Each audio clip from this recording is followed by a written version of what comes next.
Hello and welcome to, or welcome back to, depending who you are, episode 50 of the Rogue Hunters podcast, and also the 1 year anniversary of the podcast. I can't believe it's been that long. Happy anniversary, boys. Yes, happy anniversary. We should have been on, how many weeks are in a year? 52? 2. So we missed 2 weeks. That's pretty good. That ain't bad. That ain't bad. And one of the weeks was last week. So, ended on a strong note. But yeah, it's the 1 year anniversary of the Rogue Hunters podcast, and we still haven't forgot about Killzone Shadowfall, so it'll be happening. One of these days. Yeah, one of these days we'll stream it. I am joined here with the same three men. You want to know a funny thing? Well, let me introduce you guys first. Brian. What's up? And the Waves. Yo. With myself being Snickle. So, off topic, as usual, I thought it was funny because Damn, already? we always talked about having like guests and stuff on the podcast, and I think we've only had one guest the entire year for one episode. I mean, we always told people, like, hey, just message us if you want and be on here, but no one ever did. So. Yeah, I mean, there's a few people I would like to reach out to definitely do it. I'm not going to mention anyone here, but there's definitely a few people I would like to reach out to at some point. But no, I'm not. I mean, the three of us, we just vibe every week. Like, that's what it comes down to. We just vibing. So I think it's also like, I don't know, we're kind of busy sometimes, so yeah, the time, you just kind of do it when we can. Yeah, that is true. Like, the time difference is definitely like big for us. Even though for us it's not large, but like we all work, like Waves and I work on the same schedule basically. I'm a little more flexible. Brian works on a different schedule just because of his job, so we gotta midnight or late afternoons, baby. we gotta wait for the right time to be recording and doing all this stuff, but we make it work. Let's just say that we make it work. So we've got some interesting topics to talk about this week. We're going to be covering the Grand Theft Auto Trilogy, which we've been covering a shit ton. It's officially came out, and we've seen reactions from people. We're also going to be talking about updates that came out and some other things, and then we're going to be talking about 25 new PlayStation exclusives coming, I guess. So with that being said, let's get into our favorite topic of the week, which is games that we've been playing. And I'm going to let Brian go first this week. We'll do pause my game. We'll do ACB order, aka out of order, but we're going to start with the first. ACB order. Alright, I paused my game so I can do this. Should we have started with you first, since Brian is the first one? No, I want to do ACB, so like first, last, middle. Oh. Yeah. All right. It made sense in my head, but it probably didn't make sense when I said it out loud. All right. So since the last podcast, I played 4 games. Nice. I got the Platinum in Tai, the Tasmanian Tiger. Nice. I picked up Tai 2, which is spoiler for the next topic, but I got Tai 2 finally on sale. And I agree with Waves. Where the hell's Tai 3 at? Where is it? Right. That's a game I always wanted to play, but like, I don't know if it was just my PS2 or just the copies I would always buy of Tai 3. It would just never work. So, well, Tai was what, PS2 or PS? It was PS2, right? It was PS2, yeah. Okay. See, I think me and you grew up like on the same kind of like liking the same shit when it came to like PS2 era, like the platformers and all that, like Crash, Tai. Remember Croc? Croc I never played. No? That one I did miss out on. But Sly, Tai, Tai Tasmanian Tiger, all those, like, yeah, I played the fuck out of those. Oh, yeah. Especially Tai 2. Tai 2 is so good. Oh, I can't wait. I actually never played Tai 2. Tai 2 is so good. Awesome. I'm Tai excited. 3, I never got to play. I never played Tai 3 on my either. PS2, I always owned it, but my PS2 it never worked. I've tried like 5 different copies, so either my PS2 just did not like Tai 3, or every single copy of Tai 3 I got did not like my PS2. So all I gotta say is, Chrome Studios, if you ever listen to this, hook your boys up. We'll play them. We'll buy them. I think Chrome Studios worked on The Force Unleashed also. Did they? Well, there you go. Think so. Well, Hold on, let's check. let's do Developer, they did Transformers: Revenge of the Fallen. Okay, good Star game. Wars- Good game. Star Wars: The Clone Wars Republic Heroes. Okay, another solid game. Legends of the Guardian Owls of Ga'Hoole. Okay, sure. Keep going. Yeah. Blade Kitten. Okay. Tide the Tasmanian Tiger and Tide the Tasmanian Tiger 2 Bush Rescue. Oh, so they did the PS2 version, Chrome Studios. Oh, okay. That's what I'm seeing here. Of Force They worked on Unleashed. the Yeah, I was just looking Oh. at PSNP, so. That's dope. Which though. which is better than the PS3 version.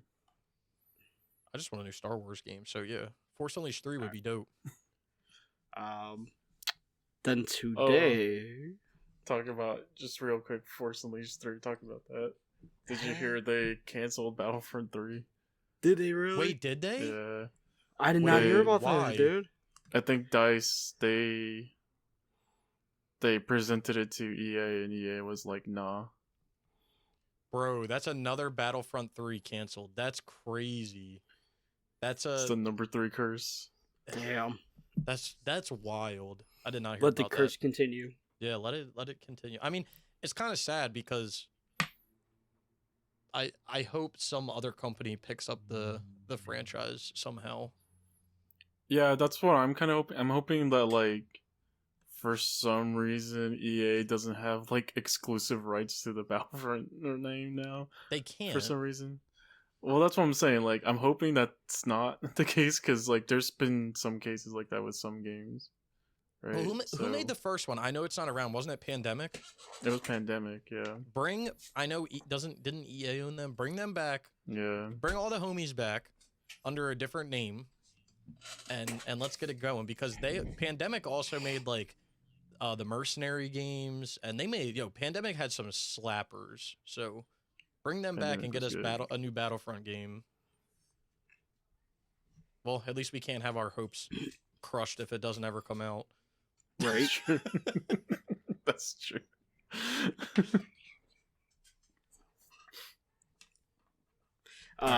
Sorry, Brian, we cut you off. Oh, that's fine. I How had rude of us. I had a It happens. I had a little person come into my room and ask me a question anyway.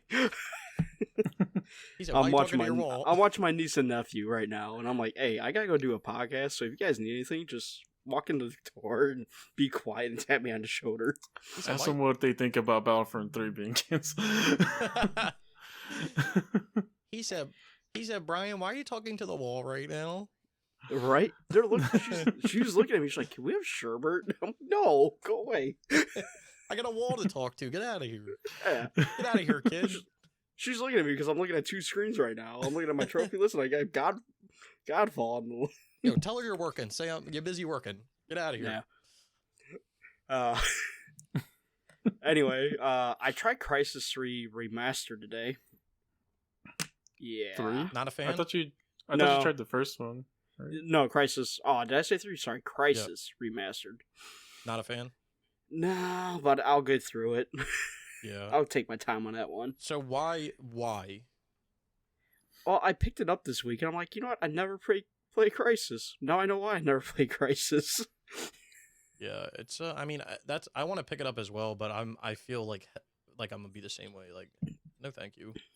I've only ever played Crysis 2. I enjoyed it, but I know Crysis 1 is more open worldy. Yeah. So. Well, you know what? Another franchise that worries me that way, because I'm gonna get around to it at some point, is like Killzone. If you play Killzone HD, apparently it's like a piece of trash compared to 2 and 3. It is. Yeah, it's like a clunker to get through. So I was like, I hope I don't like. Luckily, I've played Killzone 2, 3, and Mercenary, and some of Shadowfall, so I know what I'm looking forward to.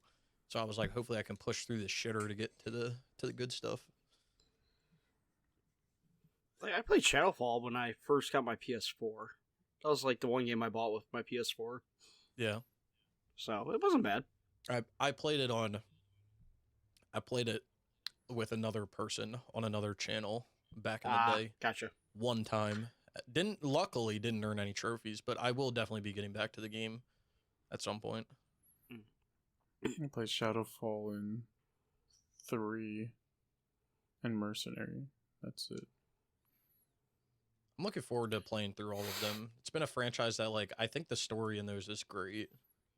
I just never played them, to say the least. Earth 2 is definitely like the highest a series ever got, Yeah, like quality wise. which makes sense. I mean, I feel like it's like the curse of the sequel. It's either going to be like mind blowing or a piece of trash. So after playing Crisis, I played a good game. I played Batman Arkham City. Hey. Hell yeah. That's a So I'm really enjoying good that game. way more. That's great. Because, one, I love Batman, and two, I already know it's a good game because I played it when it first came out all those years ago. I haven't played that game since it originally came out in 2011. I got it like the year it came out for Christmas. And I think I beat the story because at the time I had like just gotten through Asylum, which I fucking loved Asylum. I really want to go back and play that. I love Asylum also. So I was hyped for City, and then I played it, and I did like it. I mean, it was cool that it was open world and everything. Asylum's, partially open world in a way, but partially not, because it kind of closes stuff off sometimes, and you don't have access to everything. But I remember City being a lot of fun, but I also remember it being like kind of too much in a way. Yeah. Like there was too much to do. I was like on information overload. Didn't that one also have like missable trophies? I think it has like missable like missions kind of, or like they're trophies related, yes. But the game makes you 100% the game, beat it on New Game Plus do all the challenges. So yeah, it's a good game in my opinion. So if you miss something, you got to go back and play it anyway. Yeah. Again. And finally, the final game I've been playing, and it's kind of a spoiler for Snickles' list, but Godfall. It's been fun. And wow, way to just spoil Snickles' list. My bad. Well, he's been streaming it, so people know. I have a lot of shit to talk What about. What if it's just his like YouTube audience? They don't know he streams. Well, they better go check our boy out. Damn, they better. What are you waiting for? I'll be plugging myself in the beginning of every one of my videos. Right? They better be. Like every video he plugs himself. Hey. Yeah, of course. Did you guys listen to my most recent video? I put the new plug-in, so hit that bell notification. First time I ever said that shit. First time. It felt really weird. Yeah, I remember you always saying you hate saying shit like that. Dude, I hate it, but I was like, I'll say it once. Like if I say probably it should, it probably makes people watch your videos more or something. Yeah, or, if they actually want to stay updated. I mean, I feel like stupid saying it because it's like, if people, like, it's a feature everyone knows. So if they want to know, then they'll hit it. But then sometimes people might be like, wait, yeah, he's right. So. Yeah, so Godfall's going good. If we could get the one DLC done this week, I think we could get the platinum by sometime, probably not this coming out weekend, but the following weekend. Oh, I think, honestly, if we can get the...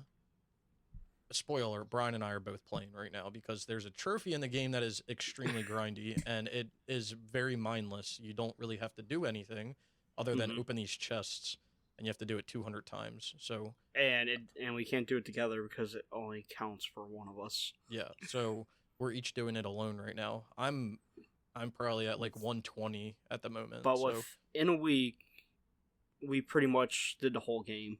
Yeah, we did the whole game. We did the whole first DLC, and we've done 2 runs of the second DLC of the Lightbringer mode, which it should be easier now because we're of the 10 runs we got to do. Yeah. So for everyone that said this is a 300-hour game, suck my pee-pee because it is not. You guys do not know what you're talking about, and if you spent 300 hours, maybe I'm at. When I checked on Friday, I was at 34. I'm probably at 40 hours max right now. I will say that I will not spend more than 50 hours in this game for the 100%. Not just the platinum, the 100%. Oh, so, yeah, it's not that bad. No, it's not bad at all. I mean, and I would understand I know the trophy if you played it when it first came out, Yeah, the trophy list changed, so like that definitely makes it harder.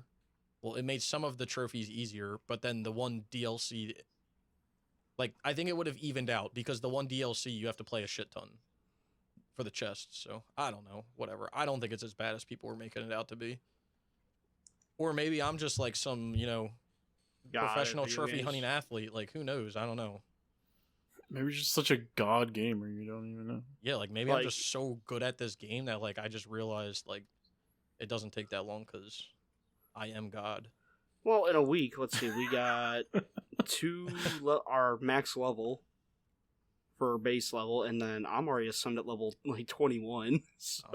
I'm 32, so. See? I mean, okay, let's break it down. So, what did we play? Maybe 3 nights, and we got the whole base game done. And that was like 4 hours max a night. Oh yeah. So, yeah, not bad. And maybe I played for 3 hours or 2 hours before work one day to try to catch up to you, but that was it. Yeah, and I've only played the only reason I've played out of when we've played is because of trying to get the light chest.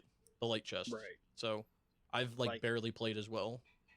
Like for main game, all I got left is defeat 75 elite enemies, which isn't hard to do. Mm-hmm. Earn 200 keys in the Tower of Trials, which I'm almost there. I gotta be. And I think those will count towards the Ascended Trials as well. Right, and then we gotta do the 10 and 20 Ascended Trials. Yeah, which will be, I'm saving that for like the last trophy. Yeah, same. Then we're done with the game for good.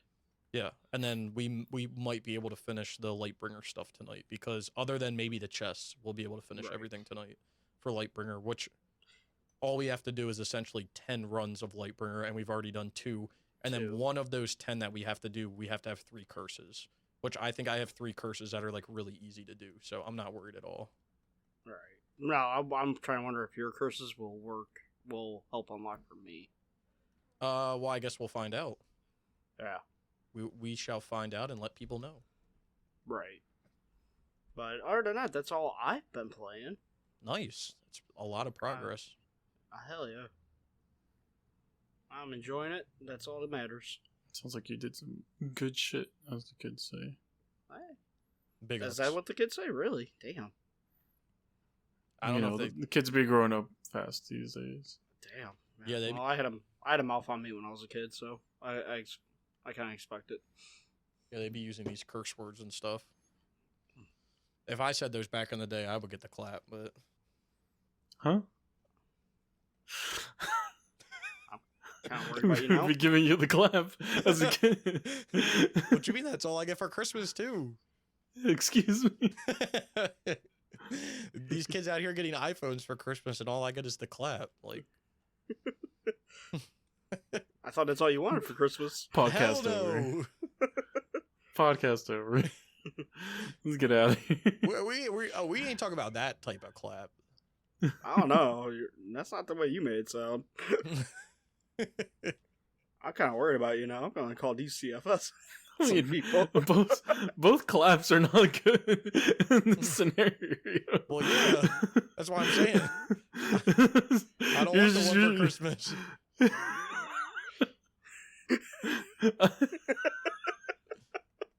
It'll be alright. We'll make it through. Shit. Well, thank you. You made me laugh. Well, I'm glad. Your childhood suffering has made me laugh. I'm glad I feel like a horrible person. Somebody. I'm glad someone had fun. Let me just say, it wasn't me, though.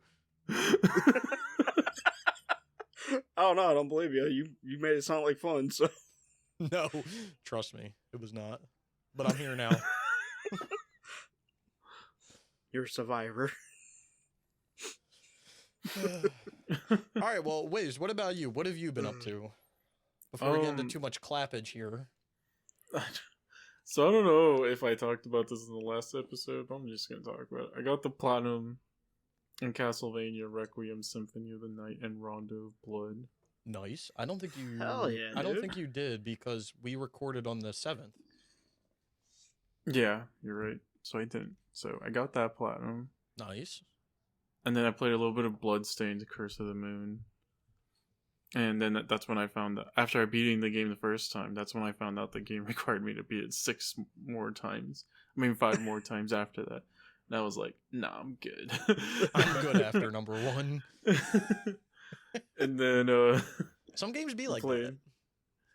Then I went back and played Rise of the Tomb Raider, and I went back to get all the collecties, and it glitched on me, so I can't get all the collecties now without playing the game all over again. Oh, that sucks. That's so annoying. I think when I play it this time, I am gonna have to play either way again because you have to beat on the hardest difficulty, which I did not know. Okay. But when I play it this time, I'm probably just gonna get the I'm probably just gonna get all the collecties in the challenge tombs, or I think that's what they're called. Is that like and a if DLC you ever or play something? this, no, it's like it's like the tombs that you'd go into, and then you get like a gun or whatever. Okay. Oh, okay. I don't know if you remember them. They're like puzzles, basically the entire thing. No, yeah, I remember them. Yeah, so for one of them, it glitched on me, which apparently I found thousands of videos of this place glitching on people in many different ways. So now you mine know to do it glitched- like a manual save before you do it. Yeah, Yeah. that, but also, I think when I do it again, I'm just gonna get all the collecties there are in that area to just kind of the first time I run through it, I'll just get all the collecties while I'm there. So yeah, that game glitched on me. I had a Tomb Raider game glitch on me as well. I don't remember if it was Legend or Anniversary, but I think like the hard mode or the hard trophy glitched on me somehow. Can I don't Underworld really- like glitch on? Hasn't Underworld glitched on people? I think so, but like I think like Legend or Anniversary, I don't remember which one. You can set it to hard, but like if you ever go in the options menu or something when you're playing, it like automatically resets it to normal, and the second that it resets it, it voids your trophy or something along those lines. I don't know, remember the exact like stipulation of how it works, but I had it happen and I had to play all the way back through again on like the hardest difficulty. That's dumb. Yeah. I hate when trophies just glitch on you like that. Like, I've it's had so annoying. yeah, I've had the worst experience with like, I mean, there's probably been other people have probably had other experiences, but like my worst was like Max Payne, or not Max Payne, Mad Max. Yeah, I was gonna say, did Mad Max glitch on you pretty bad? Yeah, Mad Max glitched on me twice, and one of the times it glitched on me was when I was basically done the entire 100%. So I was at least 70 hours in, and it glitched on me. So Damn. yeah, that's when I put the game down for a few years, and then I ended up picking it back up when the servers were going down. And I actually enjoyed picking it back up because I really do like that game. Imagine a single player game having servers shut down. Well, how else is it going to count how much scrap you can pick up from the homies? I don't know. There's probably like a bunch of other ways you can do that. I remember Mad Max just fucking glitched on me twice. I tried playing before the servers went down, so Yeah, I mean, it's I had the worst luck with that fucking game. I think I can still get that. Avalanche is like so bad with stat tracking. Like every single one of their games is awful. I think I can still get the platinum in that game, but if not, it's fine. You have to just have the one challenge done. That's it. Yeah, I think I have a save with that. Like the one I have up on the cloud, it has that. Yeah. Wait, So- side note before you keep going, because I just remembered this. I don't know randomly. I don't remember if we talked about it one week, but I think someone left a note about how the PS4 internal clock got fixed. Because it made it reminded me, because I was like, why the fuck would Mad Max like work on an internet time if you could literally just, if the PS4 is supposed to have like an internal clock? And then it reminded me like, wait, they fixed that shit a while back. Yeah. Apparently the PS5 had it also, even though they said they didn't. And Yeah. like the latest patch for the PS5 took Fixed that it. off. Yeah. All right, good riddance. Okay, sorry. Continue, Waves. A little off topic there. And then this is another spoiler for Snickle's list. Because fuck Snickle, you know. Hashtag. Damn. You're not. We finished all of the raids or whatever they're called, heists in Grand Theft Auto 5. Did you guys really? Nice. Yeah, we did on Friday. Friday? It was No, Thursday. You fucking guys. Thursday. Yeah, it was on Thursday night. Well, technically it was Friday. Yeah, Friday morning, Thursday night. Oh, I don't want to stay up late. I made Wave stay up to get it done because I was like, we are not. Everyone is here. And then my stream died. Yeah. That was a fucking experience. And then the other one, which is a game I'm really enjoying, is Burnout Paradise Remastered. This game's a lot of fun. Dude, I'm telling you, this is what's gonna happen, Waves. You're gonna plat it one time. And then you're gonna be like, you're gonna want to play it more than once. Yeah, then you're gonna sit there and you're gonna wait like a year or two, and then you're gonna be like, there's no other game like Burnout. I want to do it again. And then I'll buy the European version.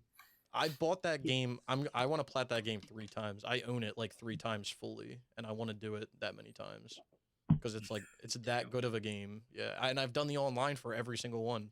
Like I have the PS3 one done, and I've done the online for both PS4 versions. Always, when you go for those 8-player trophies, let me know. I'll hop on and help you. I'll hop on as for well. Sure. Because I need them too. So.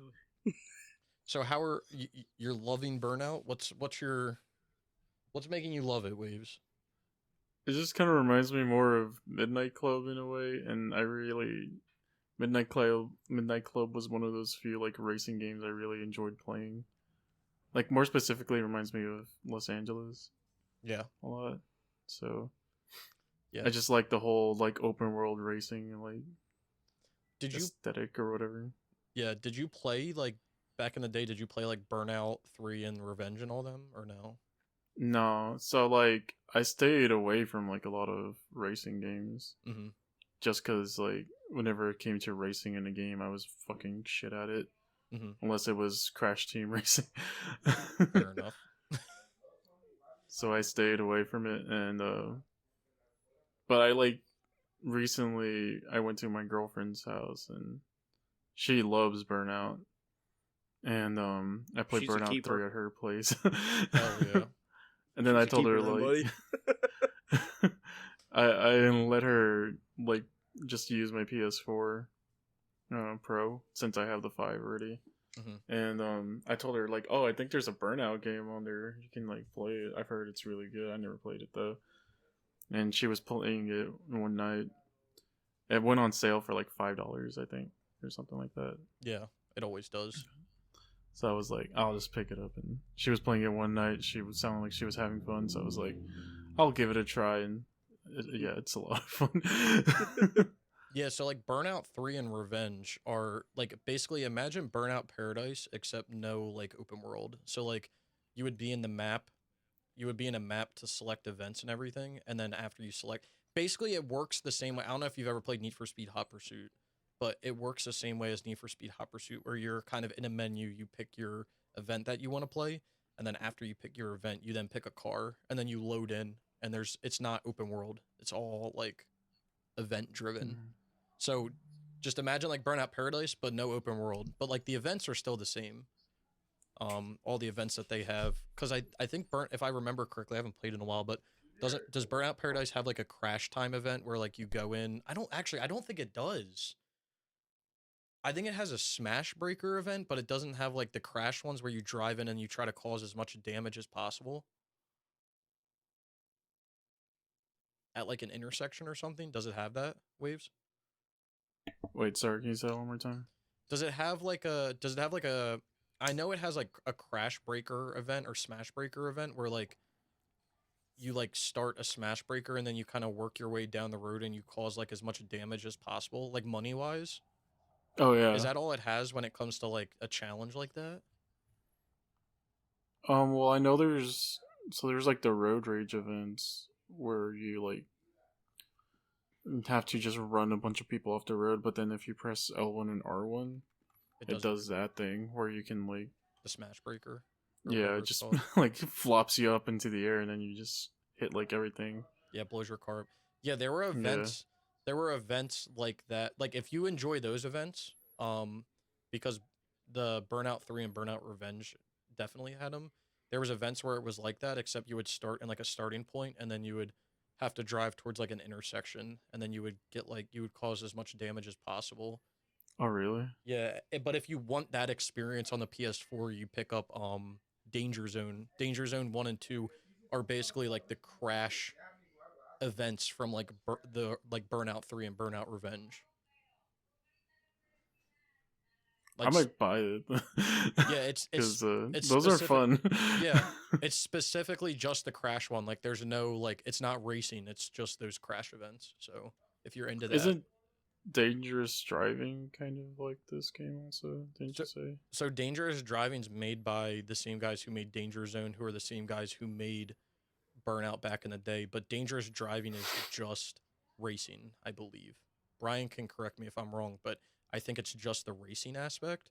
So like if you want the racing aspect, you would do Dangerous Driving. If you want like the crash aspect, you would do Danger Zone. I mean, Dangerous Driving still has like the crash effects of like, you know, blowing people off the road and like getting nitrous and everything for doing that, but it doesn't have the crash specific events at like when you get your smash breaker and stuff. So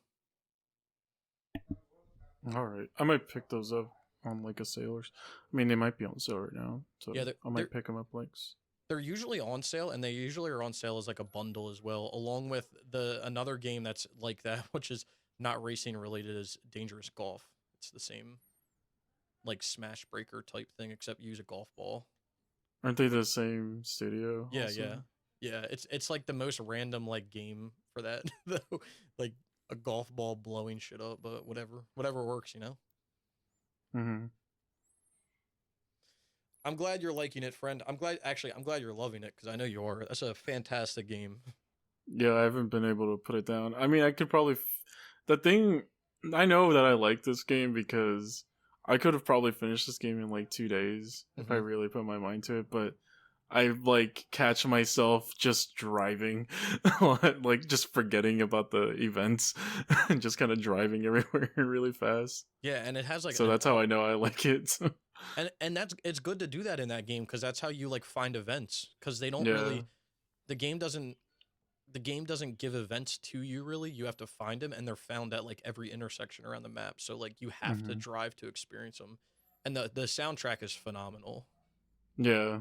The only thing that does get like annoying after a while is every time I boot up the game and all I hear is "Take me down to the paradise." Paradise City, yeah. Yeah. It's basically Burnout Paradise City is what it should be Yeah. called. But yeah, did you start the Big Surf Island DLC? Not yet. I'm like still going through because That is such I a haven't fun really DLC. been able to play play it a lot. Since like every day after work I'm kind of tired. Yeah, no. And then my weekends get taken away. Yeah, But I feel it. I totally feel that. But I think I only have like 17 cars unlocked right now. Do they give you the DLC cars when you like boot the game up? I think so. Okay. Like is there like mini cars kind of? Like tiny cars? Yeah, there's pick like the from? toy cars. Yeah, I think so- that's what they're called. Yeah, so they give you the DLC cars. You'll love it. I mean, the DLC is just more of the base game, but I will say the DLC definitely requires a little bit of skill because there's a few you have to. I think if I remember correctly, you have to do every event in the DLC, which is not a lot. But I remember one of the events being kind of stupid, where you have to like there's a parking garage that's shaped like a circle, and you have to like drift down like the whole thing basically. Oh, I know what you're talking about. I remember that now. Yeah, I don't remember. I think that there was like a few other ones. There was a few like jump ones that were kind of annoying too, but Yeah, you had to jump through the donut hole. yeah, you had to jump through the donut hole. There was like one at the construction site that was kind of a pain in the ass. I remember because you had to like jump Which from like the top of the makes construction sense. site. It makes sense. I feel like most DLCs should be harder than the original game. Yeah, I agree. Because DLCs are kind of like, okay, you've played the game, now try this. Yeah, you know that And you then- know how the game plays, so Yeah. now you get the challenge. No, I agree completely. I'm gonna say the only thing that I am confused by is, do you remember that like road rules thing? Where you like can like rule. Don't you have to like rule a road by like going fast or something?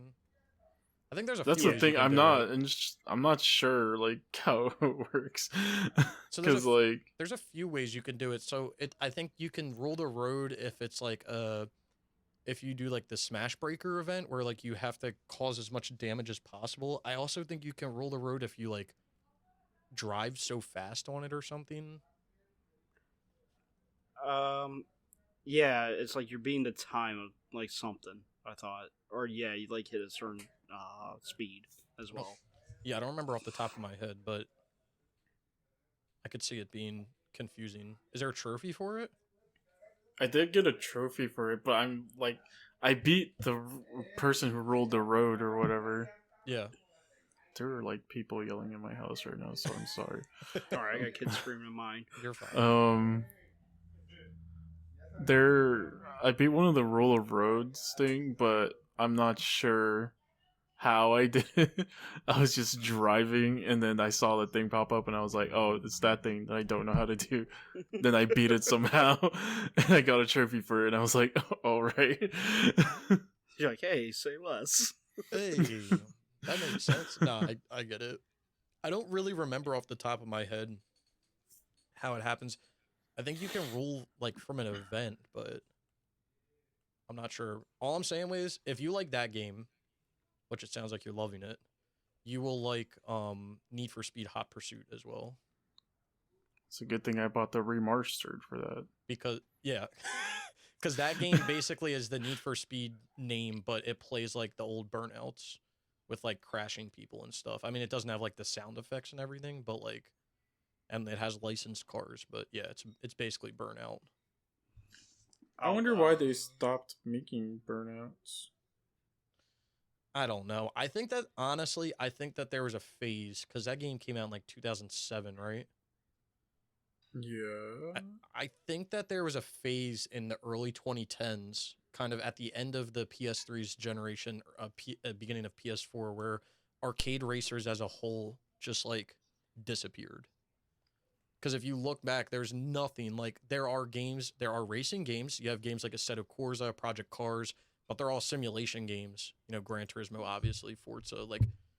But there's been a little bit of a lackluster arcade racer, and even Need for Speed took a break between Rivals and Rivals in 2015 because Rivals came out in 2013, and then the next Need for Speed came out in 2015. So like there was even a break there with like Need for Speed. And Need for Speed's really the only like big name arcade racer that, you know, PlayStation has. So yeah, that's true. I think it kind of sucks like seeing like just fun unrealistic things like just kind of disappear like that. Yeah, and I agree with you. I don't know why Burnout ever like went away because I don't think it's not like it sold bad. I mean, it sold good enough for them to make a remaster, and I think the remaster even sells kind of good too, but I don't know if it's just because of like arcade racers as a whole are just like not what they think people want, but I think if a new if a new Burnout came out, I think it would do phenomenal. Even if it was just a reboot, if they just named it Burnout, I think it would do phenomenal. They just make it like the way these games were. Like, if more car games were like this, I'd probably play more car games. Yeah. No, I completely agree. I mean, you know what's nice about Burnout Remastered, though? What's that? It had original fucking music in it. That's true. That is true. Paradise City, That's man. true. And Girlfriend, I think, was in it as well. I do like how the tutorial voice guy is kind of like a radio host. Yeah. No, I think it's funny when I'm hearing a song and then all I hear is like, yeah, so thanks and welcome back to like Paradise Radio. Did you know if you did this in this certain area? Like, I find that shit hilarious. Yeah, it's not overbearing. I think that's something that Burnout always kind of did in a way because they always had like there was never really kind of like a tutorial. It was always kind of like a person on like a radio, which it feels more natural when you do that. Yeah. Or like if you complete events in the game, he'll be like, "Oh, yeah," or like so and so. Did you hear so and so went down? That's crazy. Like it just feels more natural compared to like getting classic like GTA 5 getting a phone call like, holy shit, the bank blew up. It's like, nah, I want to hear that. I want to see that shit on the radio, hear it on like the radio, which I think they do. Like GTA does it too in a way, but Yeah, I get that.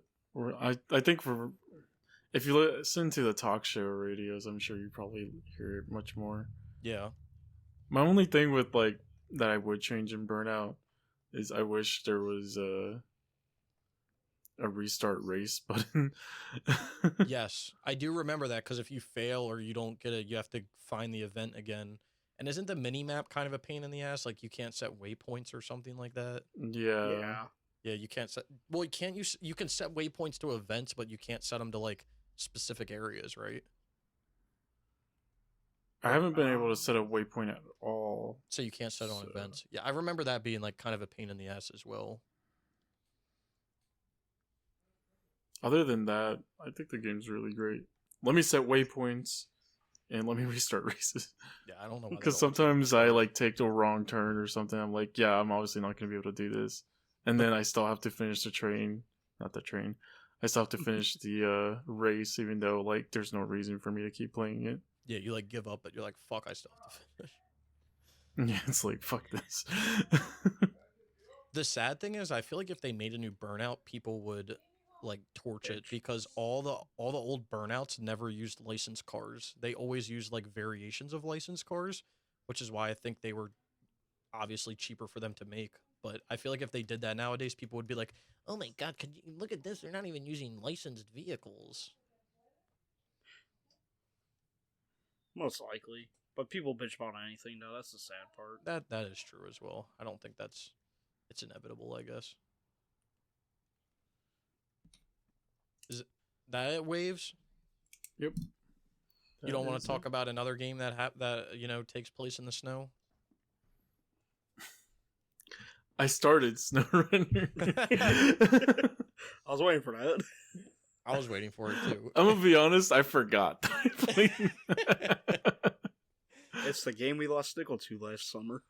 I can see the appeal to it after playing it for a little bit.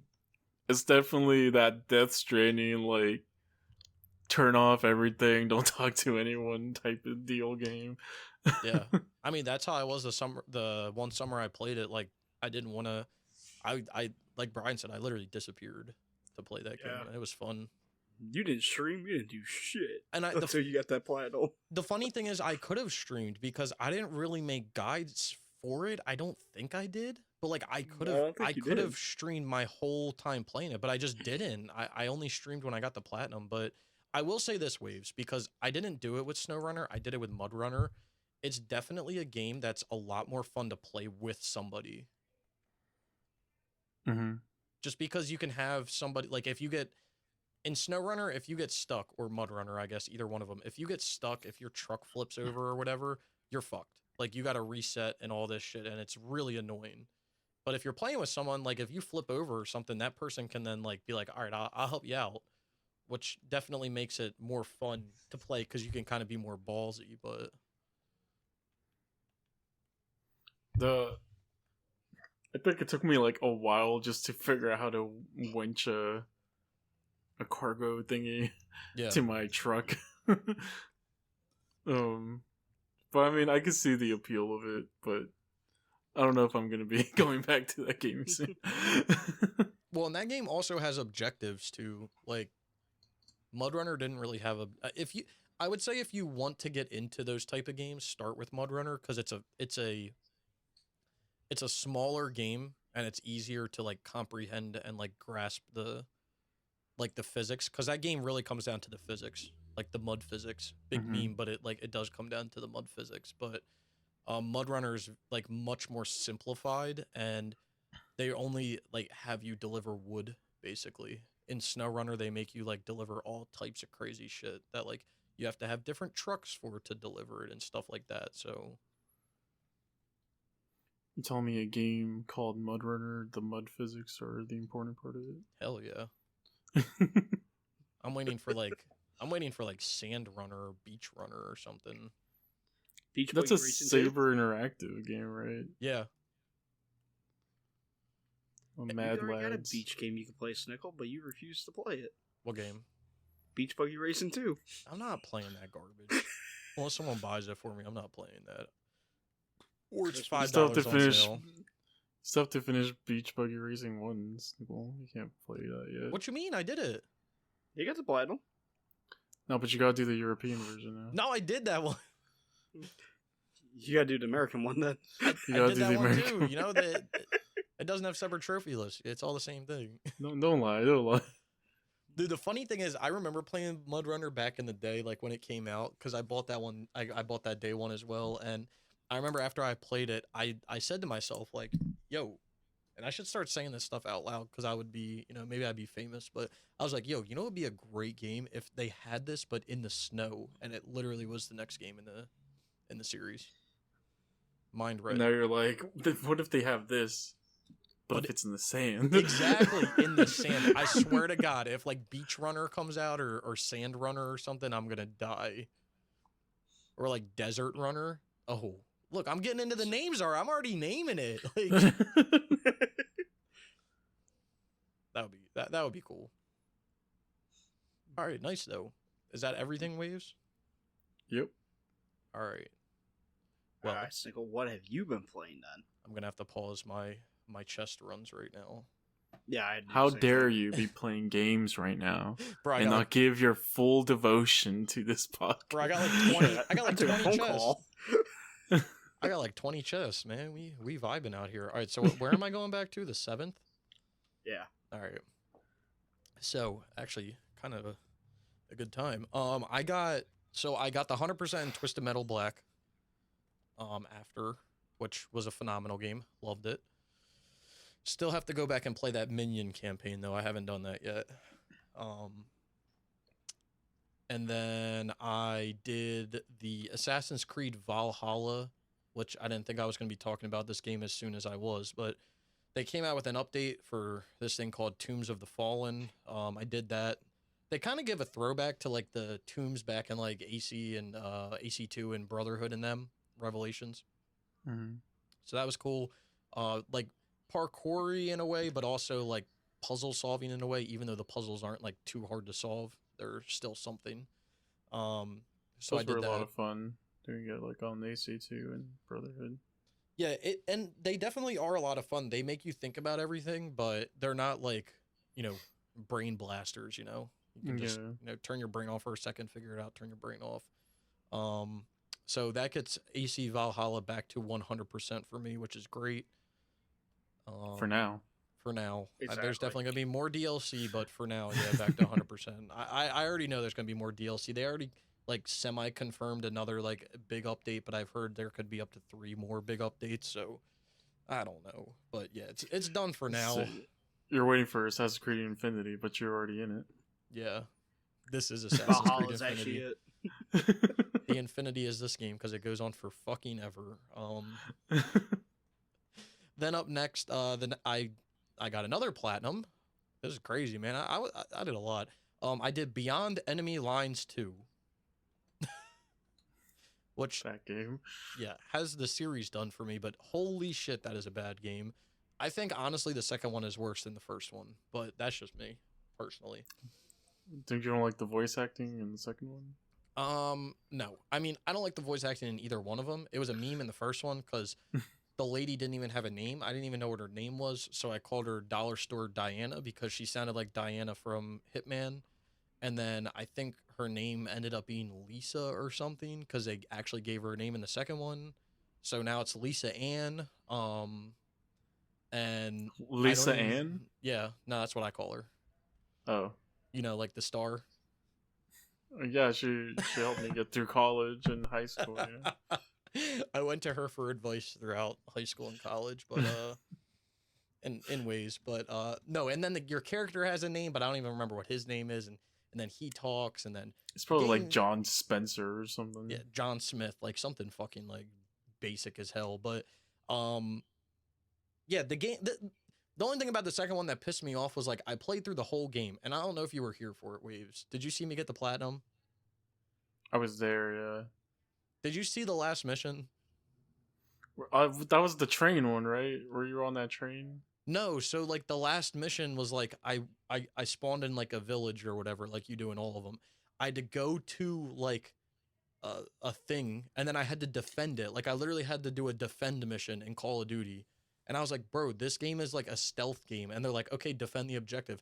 What the hell you mean? Like if I get farted on, I die in this game. Like I can't defend an objective like stealthily. And then you were in like a cave, and there was no light. It was pitch black. And then there was one bright ass light coming from the left side of the screen, and I couldn't see anything. It was awful. But it was like you. Okay, I guess I wasn't there for it actually. Yeah, you play the whole game stealthy and all this stuff, and you can pick to play it stealthy, right? Like Dollar Store Diana still tells you like you can either go in guns blazing or take your time, and like the AI is still stupid, but they're also like stupid smart too, which pisses me off. But yeah, it was definitely an interesting experience, to say the least. Both of them were. But I would not... Are you happy you had the experience? Oh, yeah. I mean, I always like a shit game experience because it does make me appreciate, moderately good games. Now, what if they come out with the Beyond Enemy Lines 3? Well, I'll be playing it, but I may not like it. But yeah, so I did Beyond Enemy Lines 2, got that done. I hopped on to, because I started this a few weeks ago with Leon, F1 2019. I hopped back on. There's like weekly events that you have to do, like weekly event trophies. So I was trying to get those done, and I still wasn't able to. So I gotta like figure out what the hell's going on. There's something called a weekly Grand Prix, and you have to complete it, and then you have to complete all events in it. But I don't know how you do all events, so like I don't know. I got to figure that out.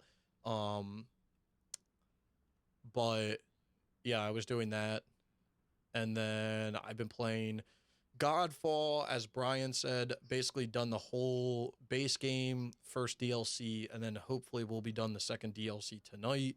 So we might be able to get the platinum, Monday or Tuesday this week. I don't really know, but really good progress there.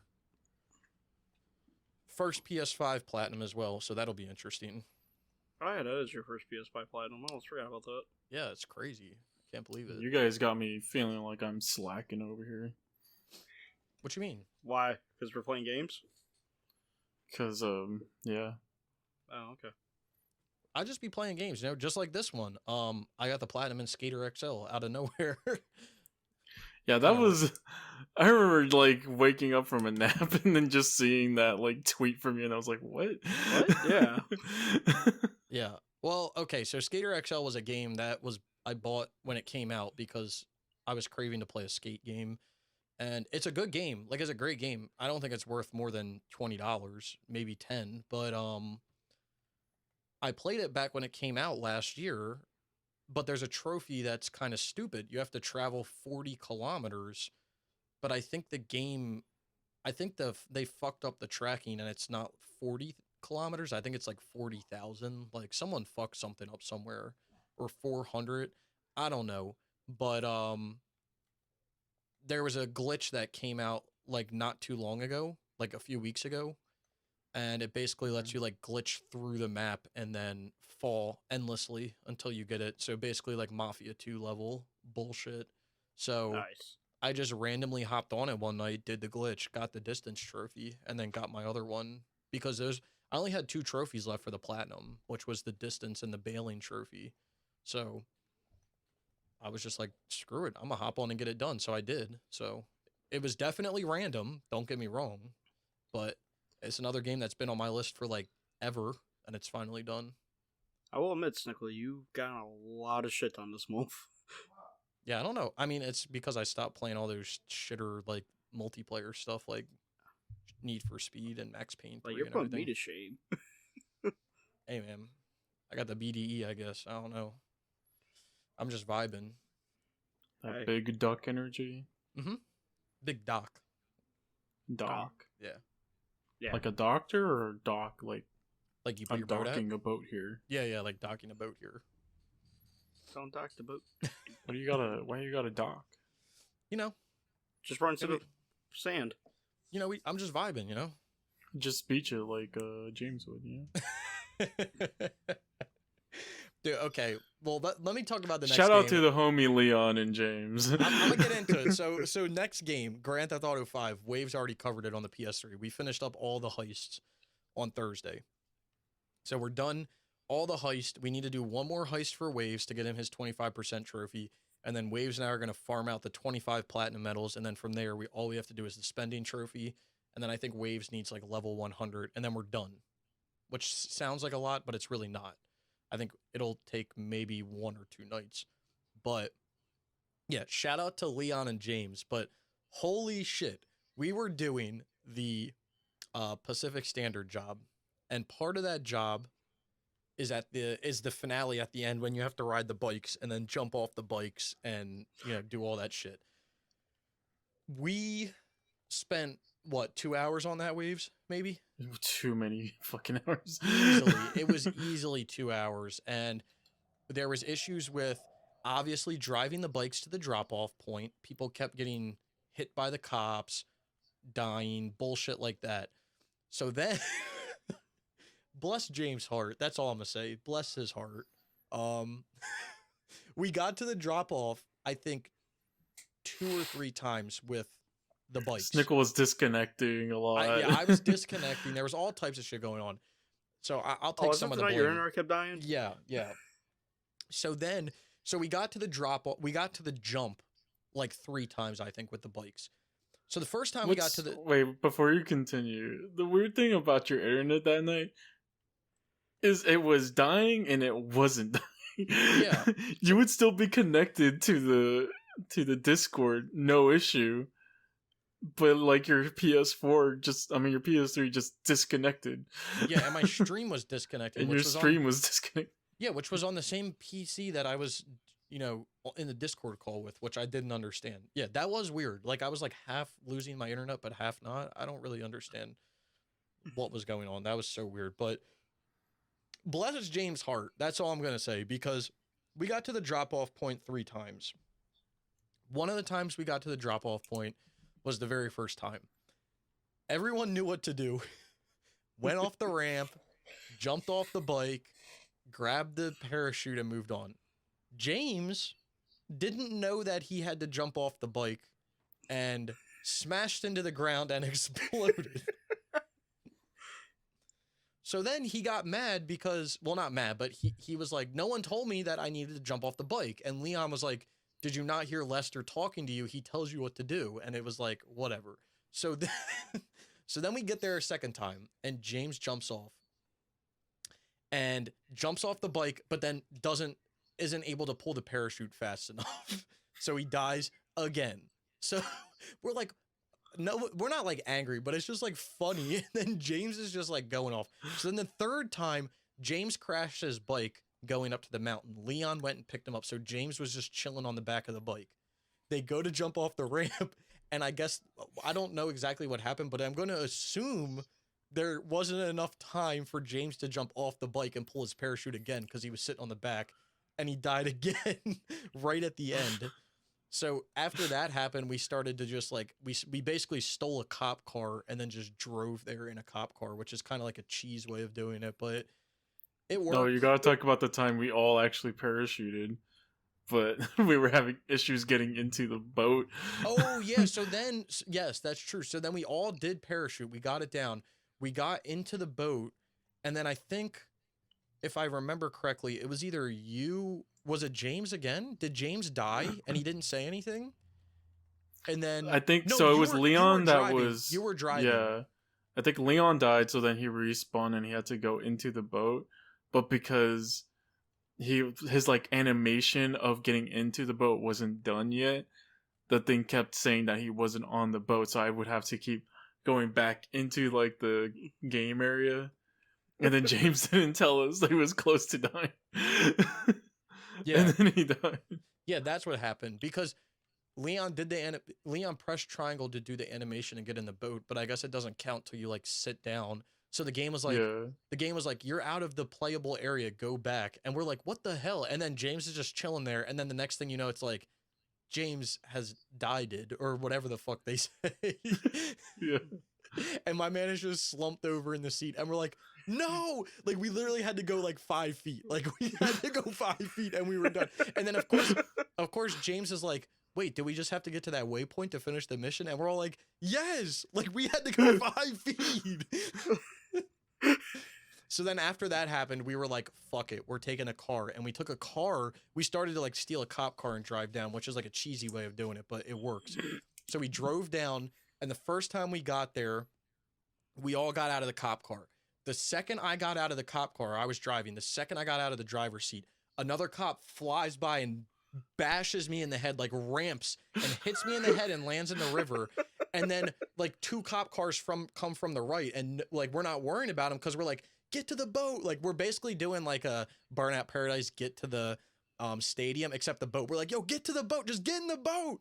So that happens, but then all these cops start to show up, and some of them were like SWAT, and they mowed us down. So then we would come down and then park the car, take the cops out, and then get in. But then we did that one time, but then the same thing happened. Someone died, and then we had to wait for them, and then it was a fucking shit show. But we eventually got it done. I wish I streamed that ending because it was interesting to say the least. But yeah, it's done. We finished at like what, 4:30 4:30 or something. for you? Yeah. Oh, Yeah. I mean, Sickle's timing. Yeah. Just a normal day for me. Normal Then day I in had an office. awful day the next day. Yeah, then Waves got At like work. slammed the next day. So, Yeah. so yeah, that was fun. It was fun. I had a lot of fun, and the other funny part was we were obviously finishing the heist up, and James is out here giving like a speech of like, it was so great to play with you guys. I had so much fun, and then Leon's like, what the fuck are you talking about? We're playing other games with him, man. Like you're acting like you're never gonna see him again. And he was like, oh really? And we're like, yeah. What are you talking about? Of course. Yeah, we're Like, doing GTA 5 on the PS4. No, you got me for that one. But it was just like it was it was a great night. I mean, we were up for definitely way too long, but it was a fun night. Sounds about right. But yeah, got Grand Theft Auto 5 done. Just a few cleanup things to do in that, but that should be done within the next, hopefully, by the end of the month. If not, like first weekend of December, which is cutting it close to the time, but At least it's gonna get done. That's all that matters. it'd be like that. We'd be cutting things close. Yeah, we're good at that. It's a typical thing. And then the last thing I played, which is random, but StepMac brought it up in one of my streams, was Titanfall 2. And I think we talked about it a few months back, at least Waves and I talked about it, because Titanfall 2's servers got like fucked on the PC one time. And then they brought him back. Yeah, then they brought him back. Hackers. Yeah, they got like hacked. So when that happened, I told myself like, oh, I should hop on and do the Titanfall trophies because they're easy for the multiplayer. And then StepMac was talking about it, and I was like, yeah, I definitely should. Like, I definitely should do this. So I hopped on and did them. It's only 3 trophies. It took me like, I don't know, an hour, not even. So Damn, I should hop on that and do that. What are the trophies again? so you have to customize a multiplayer loadout, join a player-created multiplayer network, which is easy. You just join it. You don't even have to do anything. And then win a multiplayer match.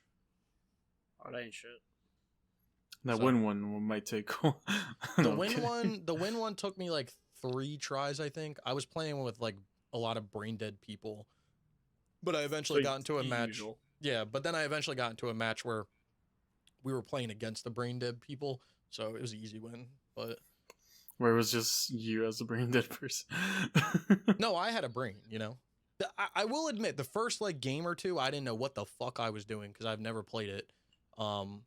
But then The mechanics for that game are crazy. Like the way you can just like manipulate the physics of the game to your liking is insane. yeah, There's like ways to make yourself faster while you're still going fast. Like if you kick yourself off of the wall, it increases your speed by like 0.5% or something like that. yeah, it's kind of crazy. There was when I was playing online, when I was playing against a few of the teams that were clapping us, like people were definitely manipulating that shit by like jumping and running on walls and then like sliding on the ground. Like they were doing all types of shit. And I was like, bro, like, I get you're not gonna just like stand still because this is a competitive game, but like, how are you pressing like 20 buttons at the same time? Like, calm down. Like, you didn't have to snort shit before you started playing this game. Like, my dude is all like cracked out doing this crazy shit. Like, calm down. But Damn tryhards. yeah, I guess there's probably like 2 people playing the game, so gotta get the there people who somehow. love the game are still playing the game, and they're the only ones playing it. So Yeah, most of the time when you play, it's like the people who are insanely good at it. yeah, that's exactly how I felt. So I was like, if I don't get anything done, then like, whatever. I just need this dub. I could get 1 kill and die 100 times. I just want this dub. But yeah, I got that done, and then that's I mean, it was a lot, but that's basically it. That's all I've been playing for the past 2 weeks. Damn, it must be nice to play some video games. It is. Yeah, it's been nice. I mean, Godfall's taken up like a majority of my time, but like we were talking about earlier, it's not like it's a grind of a game. It's not like it's like a slog of like, level grinding and bullshit like that. Like, most of the stuff came pretty naturally, and if you pay attention to your merits and like what the characters do, and you keep like switching around, which like kind of makes it fun because you get to play as all the characters or a majority of them, you'll get all the stuff naturally as you're just playing through the game. Like, I'm like I said, I'm basically done the game, and if I go to my merits, let me not die because I'm in like a zone here. But if I go to my merits, the merits are basically like the stat tracking of the game, and they don't track all the trophies, but they track a majority of the trophies, and they're tiered. So there's like a lower tier, then a silver tier, and then a gold tier. And a lot of the trophies, or some of the trophies, you'll unlock at the silver tier. You don't even have to get them up to the gold tier. Some of them you do have to get up to the gold tier, but I've basically gold tiered every single merit except like one of the ones at the bottom that not even like experienced what it was. Which one was that, Snickle? I'm trying to pull it up, but I'm trying to not. Was it the plunder one? Yeah. Plunderer? I found one. It's like a freaking crab.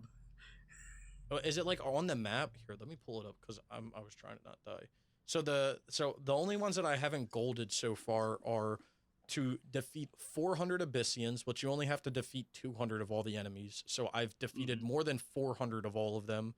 I don't have poisoning 150 enemies, which again, you don't even have to do. You just have to poison 100 of them. But all the other ones I've done 150 times.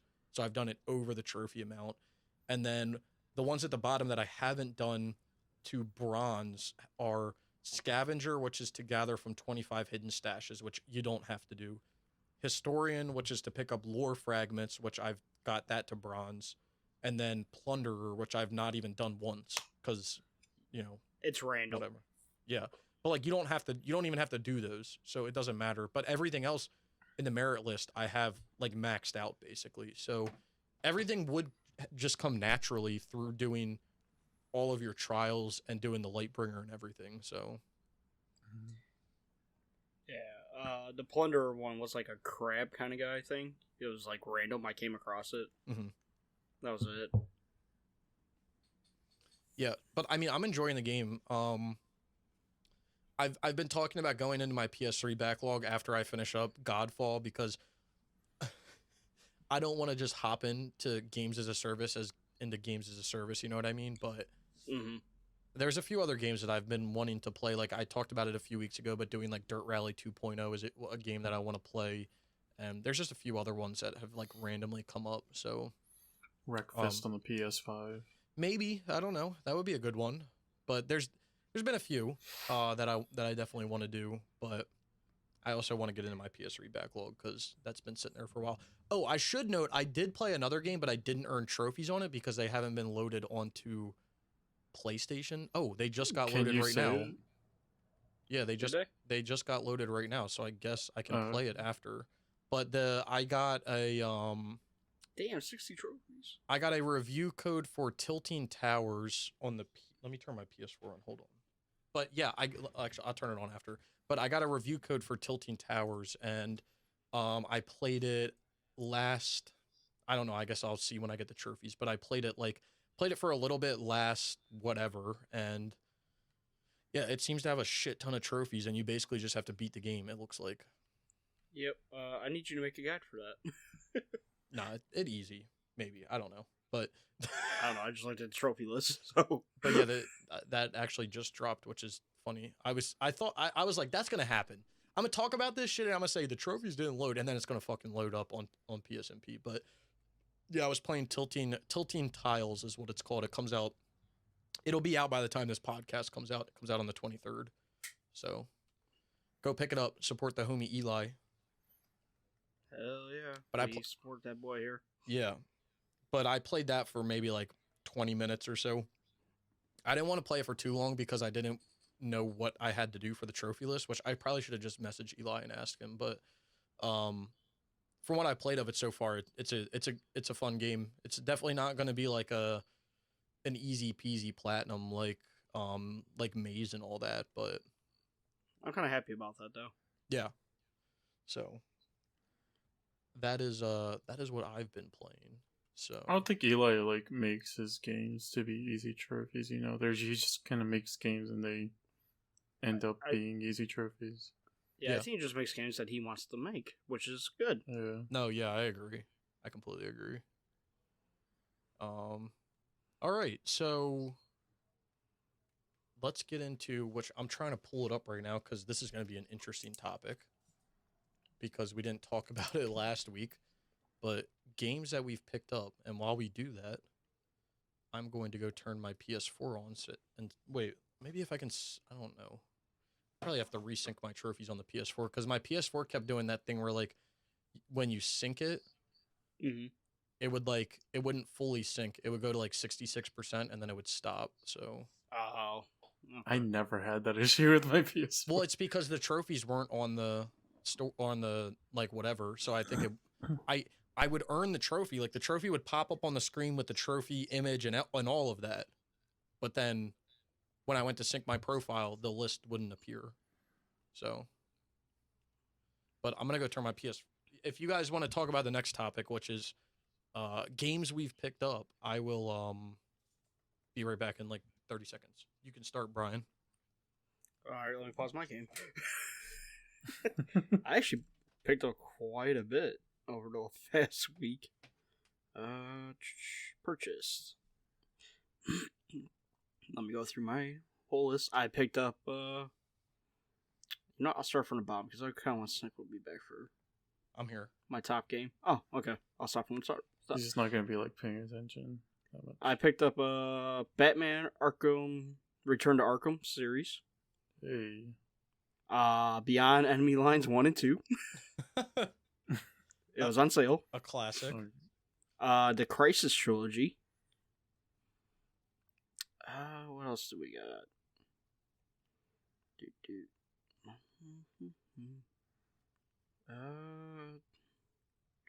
Indigo Prophecy, Injustice 2. David Cage game. Leisure Suit Larry. Hell yeah. Hell What Dreams yeah. Don't Dry and What Dreams Don't Dry Twice. Don't ban me. What else did I pick up? I already had Pitter Pot. Shadow of the Colossus, PS4. Soul Calibur, 6? Yep. Wow. The Last Guardian. Hey. The Savior's Game, which I think I must met. Toe Jam and Earl. Back in the groove. Not sure if I just bought that because that's nostalgia. Tie 2, the Tasmanian Tiger.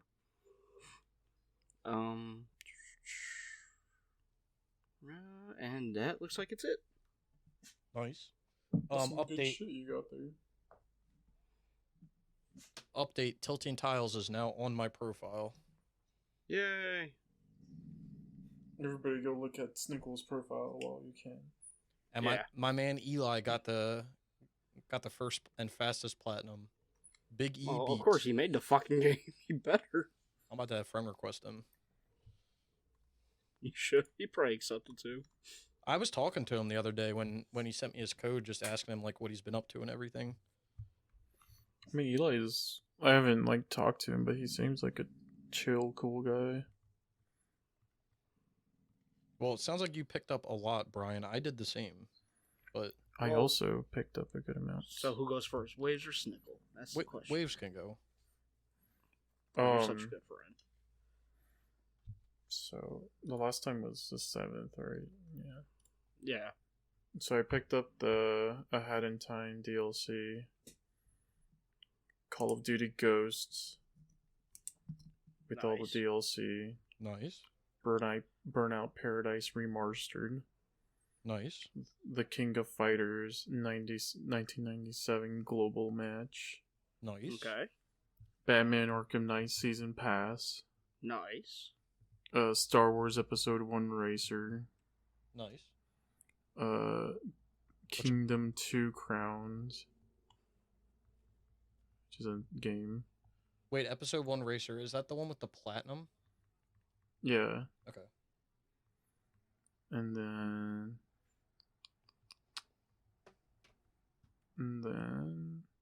Soul Calibur 6. And then I know Snickle will be happy about this one. SnowRunner. Hell yeah. Premium Edition. Hell yeah. Because, you know, I've been premium like that. Only premium out here. I haven't looked at the Black Friday sale, but I'll probably end up getting something from there. I just remember I did pick up one more thing. What did you pick up? I picked up the AC Valhalla Season Pass. Hey. Because that was only $20. It was that cheap already? Yeah. Damn. That's right? Crazy, dude. How much did you pay for it, Snickle? Well, I bought the Steelbook because I wanted it. Oh. So. Alright. But I paid. Damn, it is $20, isn't it? I just found it. That's depressing, dude. Why are there two different ones here? Is there PS4 or PS5? Yeah, I was gonna say, is there one for PS5? I'm wondering if my PS4 but they're both one works like, for PS5. It does. I got both. It does, because it's like... That's what I'm saying. Like, both of them have PS4, PS5 on them, so... I don't know, because they're stupid. It's Goobysoft, like... Poopysoft. I don't know how to explain them sometimes. Deathloop Deluxe Edition is $40 right now. Waves, you got Waves looking at games. He's about to buy them.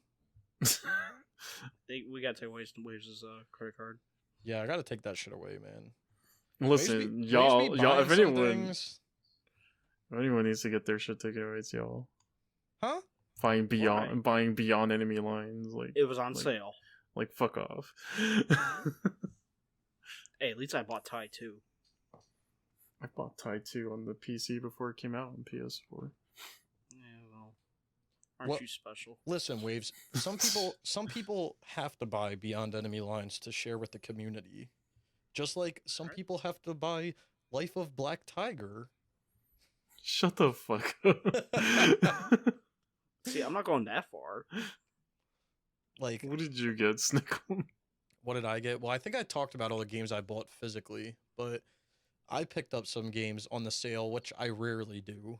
But I picked up, which I plan on probably streaming all of these games. I picked up Stranded Deep. I got Nexomon and Nexomon Extinction. Hell yeah. Which bootleg Pokemon. Yeah, that's what I'm looking forward to. Then I picked up some real shitters here. Speed 3 Grand Prix. Silver Chains. Off-road racing buggy ATV moto. Commandos 2. Postal Redux. Indigo Prophecy. Night Trap. Hot Shots Tennis. And then Pitter Pot and Tilting Tiles. Hell yeah, you bought Postal Redux? Hell yeah. Did you know that shit is a sub 1%?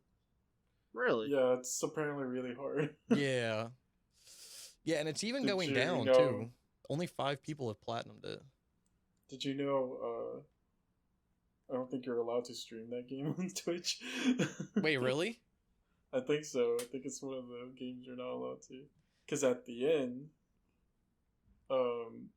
you Molotov with Playground.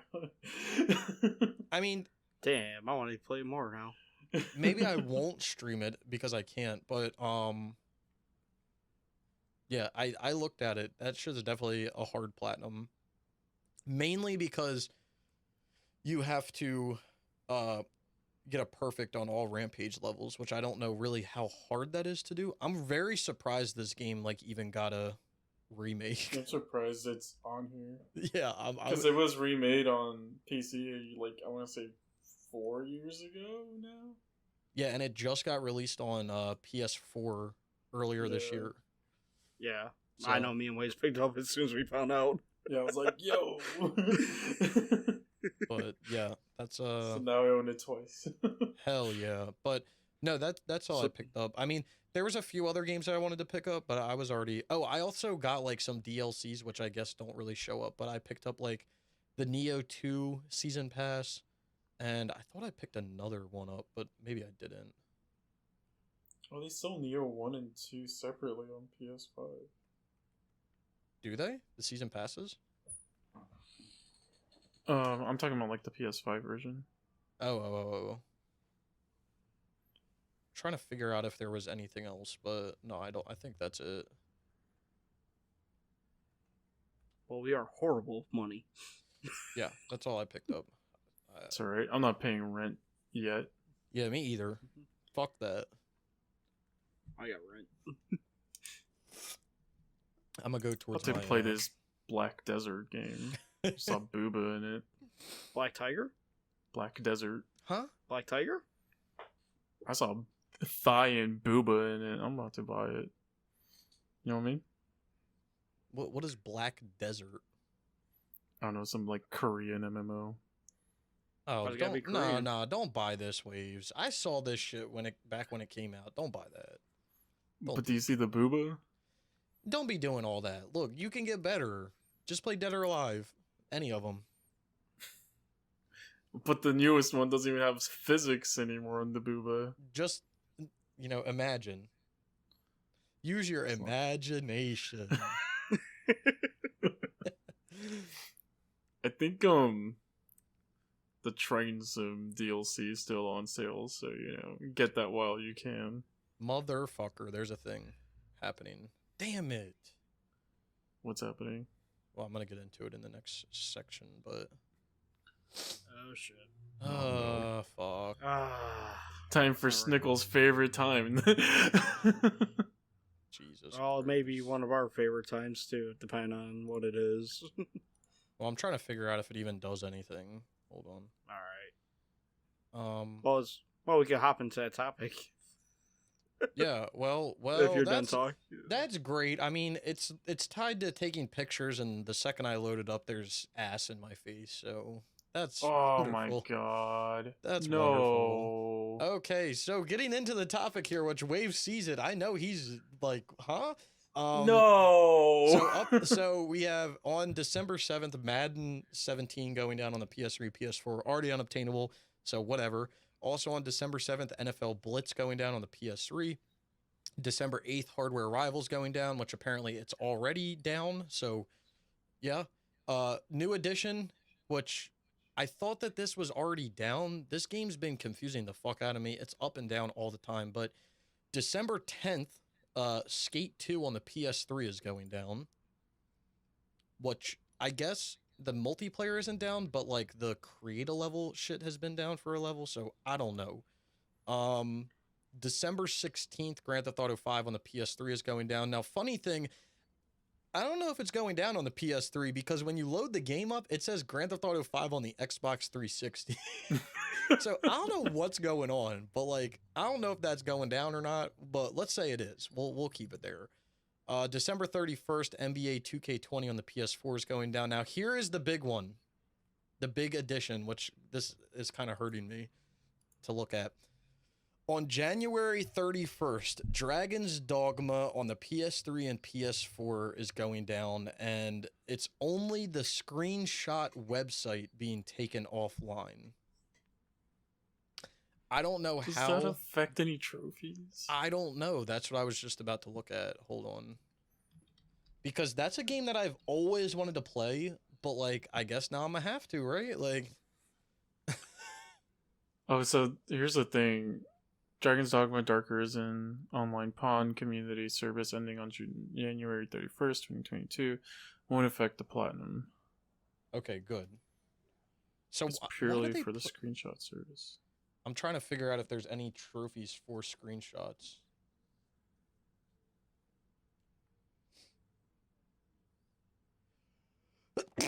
Oh God. Bless you. Thank you. We should start it though, because essentially what the online pawn thing is, it's like you or like some random person online can get like one of my people and then like rent them for a day or whatever and have them level up while we're like asleep or whatever, not playing the game. And that's apparently shutting down. Well, I may be starting Dragon's Dogma then. I wanted to do this on the PS3 and the PS4, but people are saying it's just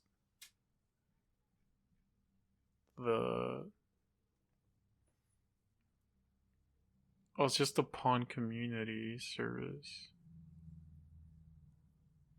well, so the forum post says that the screenshot website is being taken offline and the pawn rental shoal. It says, I'm assuming is supposed to be shall. It says pawn rental, maybe it is shoal, continue available. So it sounds like it's just It's just a screenshot the thing. screenshot thing. It's not, but it's funny when you go to the screenshot thing, the most viewed pic. Wait, hold on, let me show you guys. It's the ass, yeah. Yeah, look, Brian. I don't see an ass. All right, I'm all in.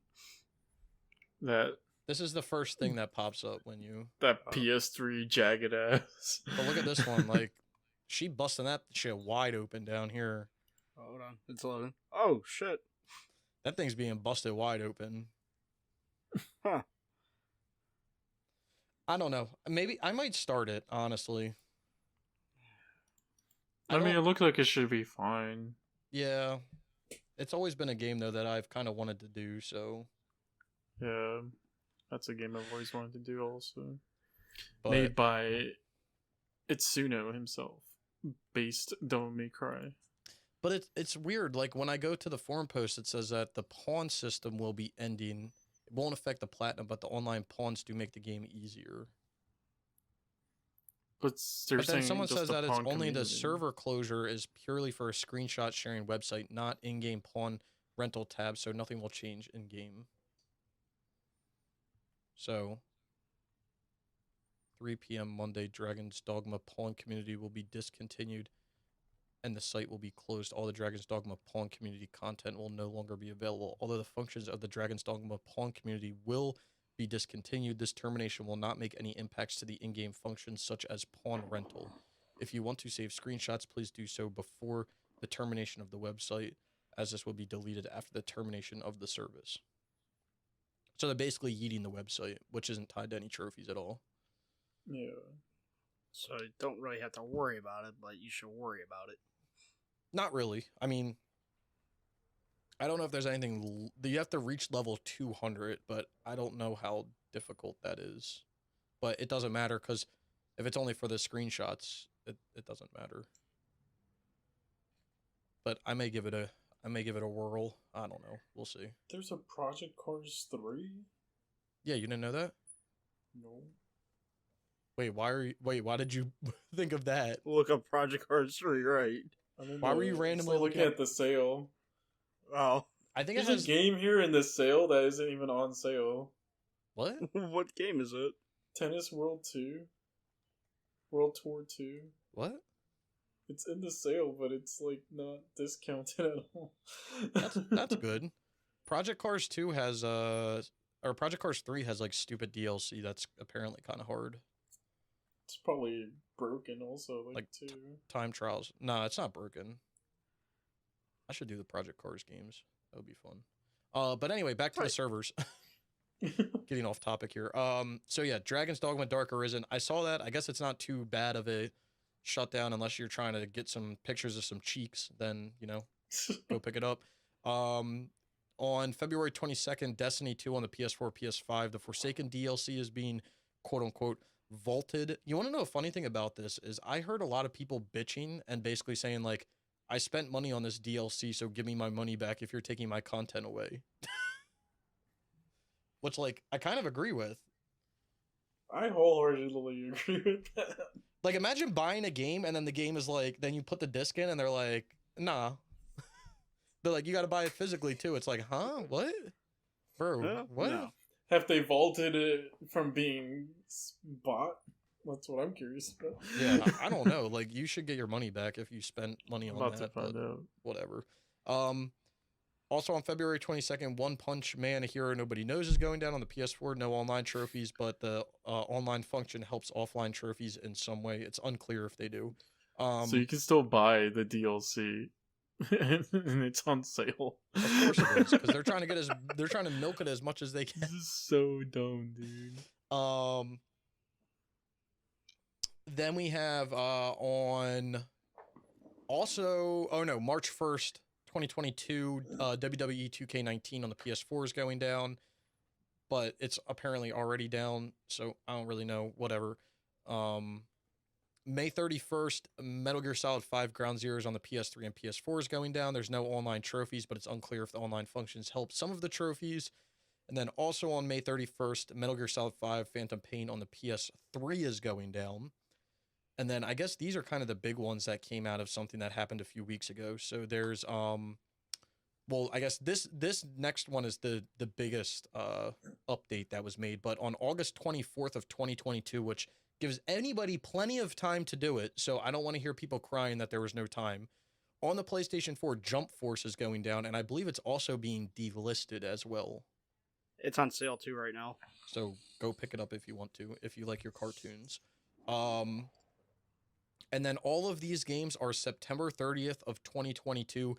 All the servers are going down, but there may be some updates in the future that are going to move the servers depending on what happens, because it's basically like a GameSpy situation. All these games run on the service or server, and it's going down on this date. So, which is better than GameSpy, because I think GameSpy kind of just like shut down one day. They just went bankrupt. Yeah, they said, we ran out of money, gotta go. And then like Ghostbusters and all these fucking games went down out of nowhere. It's like THQ. Yeah. But so the games are that, and they're all going down again on September 30th of 2022.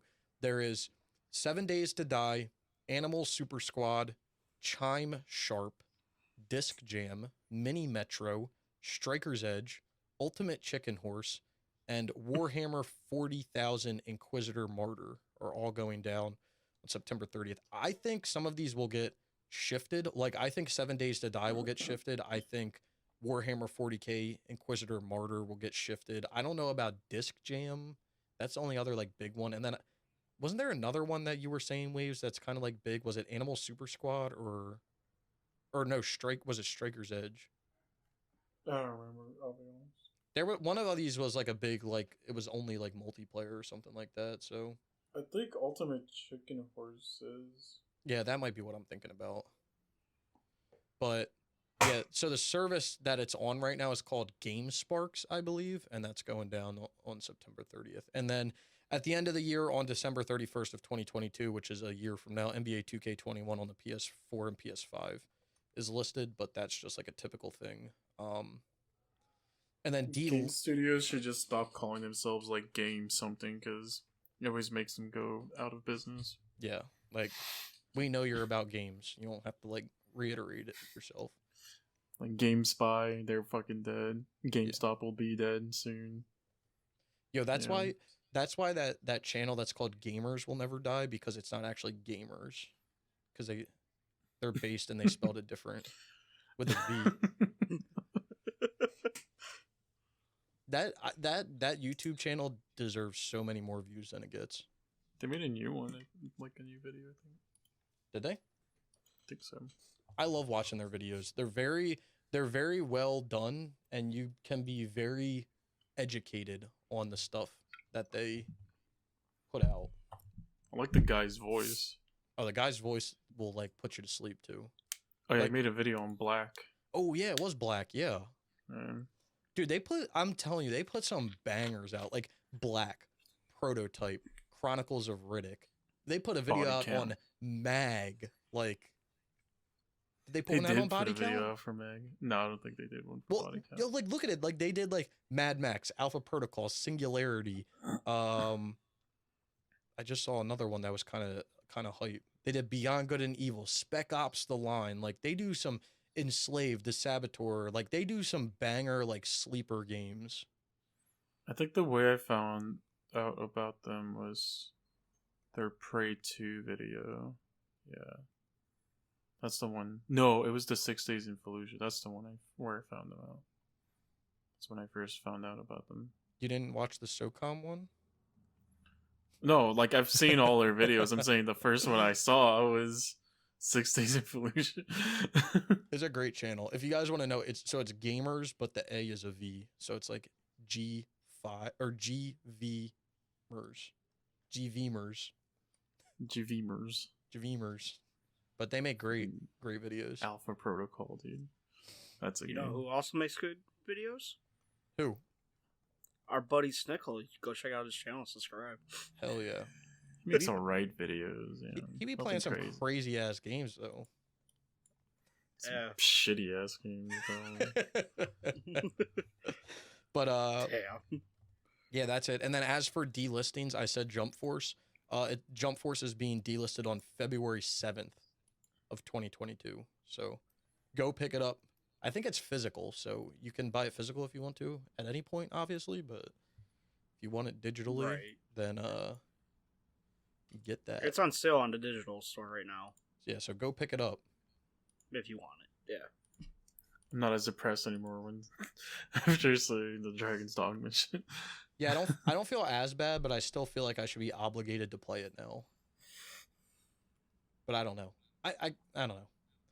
We'll find out. I would do it on the 3 though, for sure. All right, now with that introduction out of the way, which is, it gets longer and longer every week. It's great. Jesus. I we're- didn't even know we went that Holy long. crap. We're gonna I get wasn't in. paying attention. We are going to get into the meat and potatoes, which probably won't be the meat and potatoes because we only have 2 topics to talk about, and I don't know how long we'll talk about them. But one of them has 2 subtopics. So, let's start off with the first one, which has been the big talk of the town in the past few weeks. But the Grand Theft Auto Trilogy got released on November 11th, I believe, which, yeah, we didn't even do a podcast after it got announced, so this will be our first time covering or released. It was a shit show. I Yeah, think that's the best way to say it. Yeah. That's like the best way to put that. I think it took over worst launch from Cyberpunk, which is saying a lot. So I would agree with that. And the funny thing is, Yeah. which you guys probably all saw, was that the CEO or whatever of Take-Two Interactive, or someone high up at Take-Two Interactive, put a tweet out or something, and he basically was commenting on the Cyberpunk launch back when it all was going down, and his response was, Take-Two would never do something like this. We always put quality games out, and we always review our stuff before we put it out. And people were like, "Are you sure about that, Chief? Like, you sure? Like." Man, somebody's a liar. But I mean, I think we've all seen it. It's awful, and Waves definitely called it. I gave it a little bit. I was like, they can't really fuck this up, right? Like, they literally have probably the best franchise in gaming, like the best IP. Like, they can't fuck it up, right? Like, they can't. And they did. And I think it's because they put it, which I'm I'm not down on any of these people, but like it just goes to prove the point. You put all of your hope in a mobile developer for a console game. I think I think they would have been fine, right? Like, it just seems, honestly, I don't think anyone ever goes out of their way to be like, I want to make a shitty game, right? I think the issue was that they didn't give them enough time, and also it seems like they were very much like, hey, this is the release date, like, anniversary of GTA San Andreas or whatever. So we have to hit that. No, You know? I definitely think that there was some sort of pressure for them to get it done, but if you read into it a little more, like they were given 2 years for this project apparently. So it's not like, Really? Rockstar and Take-Two just like showed up one day and they were like, "Hey, we want this done in 6 months." Like, like they gave them 2 years to do it. Now, we don't know what was going on behind the scenes. Maybe there was a lot of shifting of things, but like, I don't know about you guys. I mean, I've never developed a game, so obviously I don't know. Waves could definitely speak more on this. I mean, my job personally requires a lot of QA/QCing and making sure that the product that you send out the door is right. Like, you want to drive on a road that's messed up? Like, of course not. But I find this to be like embarrassing for Rockstar that like, did anyone even play this game before they shipped it out? No. Yeah, no, it's definitely embarrassing on their part. Like, did any of you look at this? And I think they did look at it, and they were like, we don't care because it's GTA. People are gonna play it anyways. And people were defending it. People still are defending it. Yeah. Which like blows my mind as well. But I just find it funny that like there's like basic things, like the biggest thing visually is like the rain. That was a big thing that was fucked up.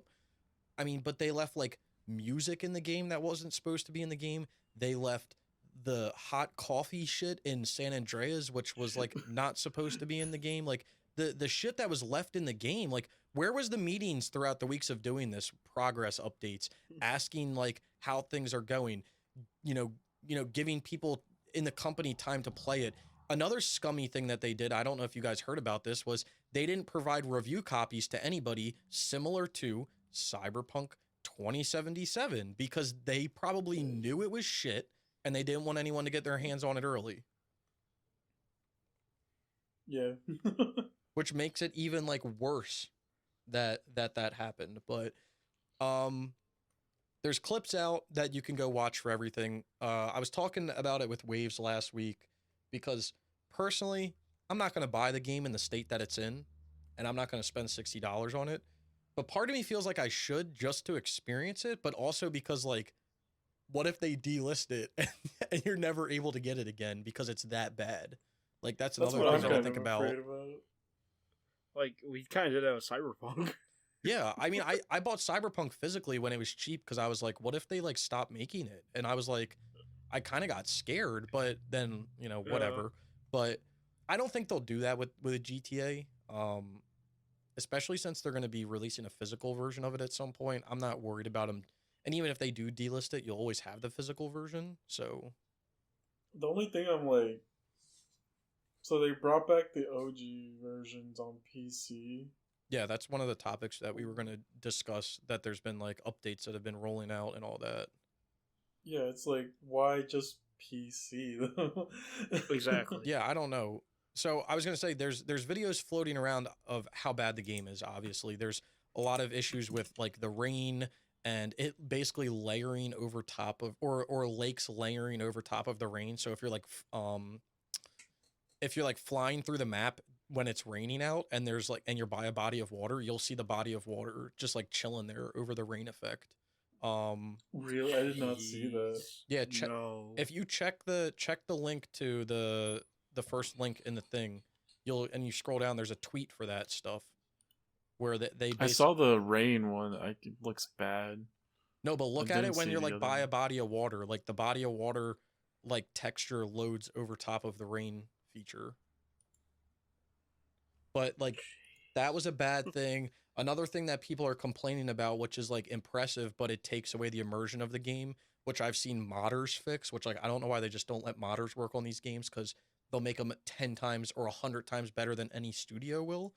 I mean, obviously I don't know how that would work contractually, but like, Well, the modders that were doing like a good version, they got like DMCA. basically already making this, yeah, they got DMCA'd by Well, now. the funny thing It about looks even better than that than this. yeah, well, and you want to know the funny thing off topic of that is apparently Rockstar has been sending DMCA strikes for mods in regards to Grand Theft Auto 4 and Red Dead 1, which there's a theory going around that there's going to be a GTA 4 remaster along with Red Dead 1 at some point because of that.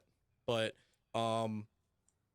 yeah, it's awful. Part of me wants to get it because of how bad it is, just because you guys know I like shit games and I kind of want to experience it. But I also don't, because holy shit, it's like bad. I mean, similar to what we said with Cyberpunk, it's just kind of like, especially for GTA, especially these three, like these three are like so revered by like so many people. Well, yeah. It's like, how can you like let it come out the way it did? Well, and they have a legacy. Like they have a legacy of being created and the shit that they were dragged through because of the type of games they were when they came out. And these are supposed to be the definitive edition. Like definitive means like the best of the best that you can play. And they're not. And like you said, which is we also have an article linked to it, which is another subtopic we were going to talk about, is that the original versions of the games were pulled from the store when like a few weeks before the definitive edition was supposed to come out. So basically you can't even play the original versions of the game unless you like somehow play them illegally. There's no legal way, or you buy them physically for like the PS2 and Xbox. There's no legal way to play the original games. But like, why not have them from like for a game preservation standpoint? That's what I don't understand. Like, why would you delist the games when you could just leave them up and give people the option to play the original or the definitive? Or maybe they just knew the definitive was going to be so trash that people wouldn't buy it and only want to play the original. Literally just leave both. It's like, people are gonna buy both sometimes. Yeah, you're gonna get more money at the end of the day. Like, or someone exactly, or someone will play the original and be like, "Wow, this is really great. I wonder what the definitive is like." Or vice versa, they'll get the definitive and be like, "Wow, this was a great game. I wonder what the original was like." So, I don't know. It's sketchy, but they like Wave said, they're releasing the originals are going back onto it's only on their launcher, which is understandable. And they're going to be free for anybody that's bought the definitive edition, but it's only on the Rockstar launcher, so it's not going back on the Xbox store or the PlayStation store. Oh shit! Which is stupid. I don't know why they just don't bring it back on everything. I guess because of like the mods, but they literally shut down everyone who was making a mod. So why does it matter? I don't know. I just don't understand why they don't have these modders. First of all, this is how I feel. This is my first piece of the puzzle. I get modders making San Andreas look good nowadays, but back when San Andreas came out, like it was the best looking game at the time for what it was, for the technology. So like no modder at the time would be able to make a game look better because of the technology. Now, granted, again, over time, it's going to look better because technology gets better. We have HD graphics, all that shit. But like, I just don't understand why, like, no modder should be making their game look any better in a current day unless it was a game released back in the time. You know what I mean? Like, there's not going to be a modder that comes out. Maybe there is, but highly doubt that there's going to be a modder that comes out and says, wow, you know what? The Mafia Definitive Edition is really looking a little lackluster. I'm going to do a texture mod update or whatever. I mean, obviously on PC, it's understandable that that shit happens because, like, they can do it for a higher spec PC and all that. But like on the console, you should be playing like the best version of the game, best looking, best textures, best all of that. There shouldn't be a modder that should be able to optimize it because some dude in his basement's doing his job better than you are. Like, I don't get that, but these definitive editions are a joke. The route that they went with trying to quote unquote preserve the art style of the games before is a joke. The everything about it is a joke. Yeah, it's a joke. Yeah, it's not. It's not good. And That's the best way I can say. I don't know if Yeah. I don't know if I said this in my trophy talk or when I stream one day, but like all Rockstar, and I know this sounds simple, and it would have definitely taken more time than what it sounds like, but all Rockstar had to do to have people love the game is literally remake the games from the ground up. Now, granted, you're just making the worlds. You're not having to remake narratives and characters and all that. Remake the world from the ground up in their Rage engine. Each one of them. And if they had done that, I guarantee you these games would have released as like 9 out of 10, 10 out of 10s. With ease. But they didn't. They made some bullshit excuse up because they gave it to some mobile, developer that probably had no idea what they were doing. And I think I could go play the PS3 version of Grand Theft Auto San Andreas and it would run better than the PS5 Definitive Edition.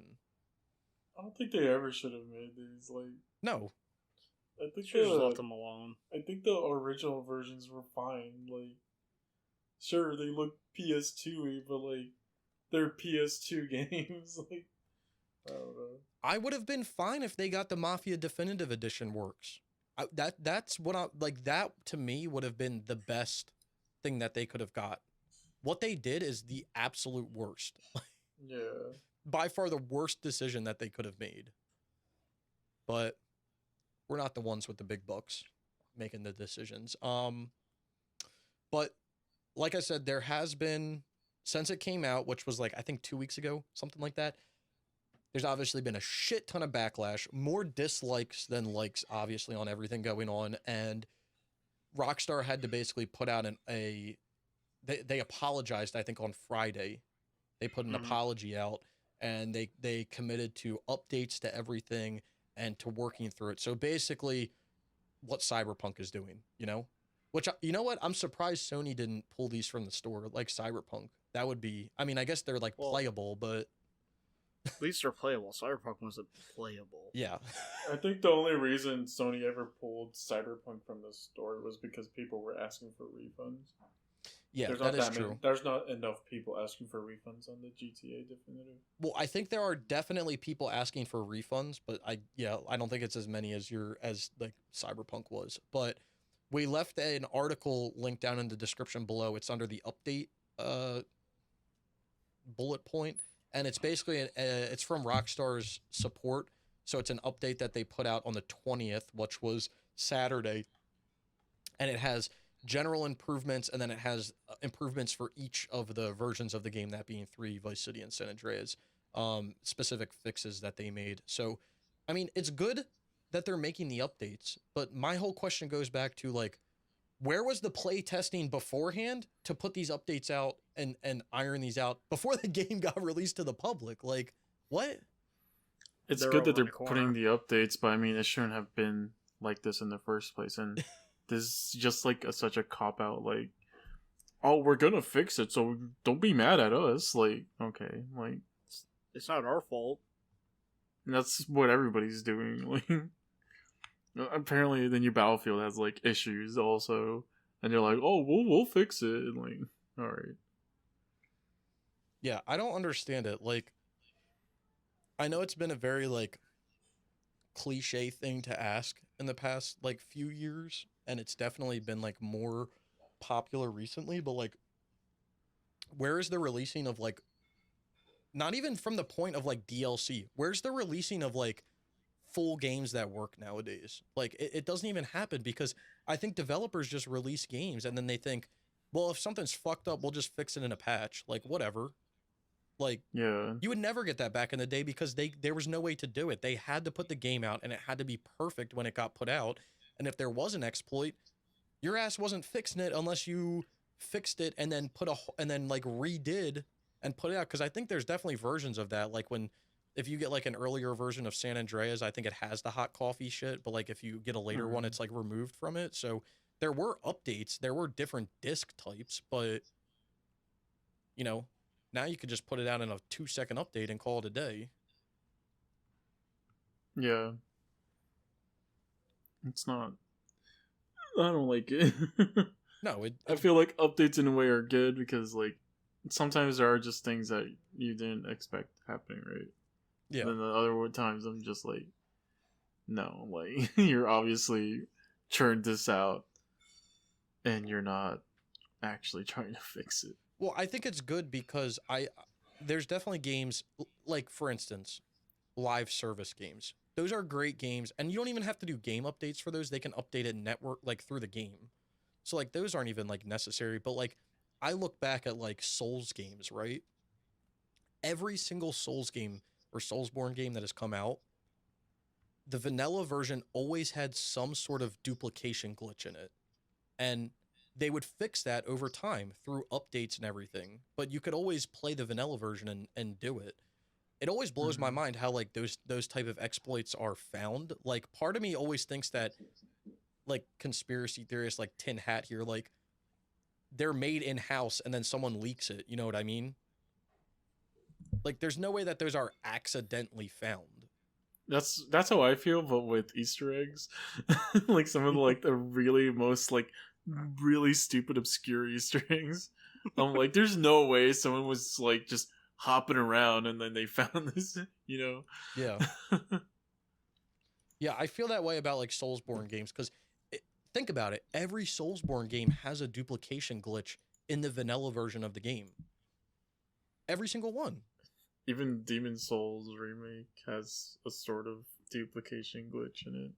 So it makes me think like that it's like someone's fucking with the game before it comes out. So I think back to the point, I think that it's fine to put updates out for those because if the one or few people that made the glitch internally obviously gets out to everyone and all the players start using it, then the company wants to, you know, they don't want people to ruin their experience, so they'll fix it, they'll update it out.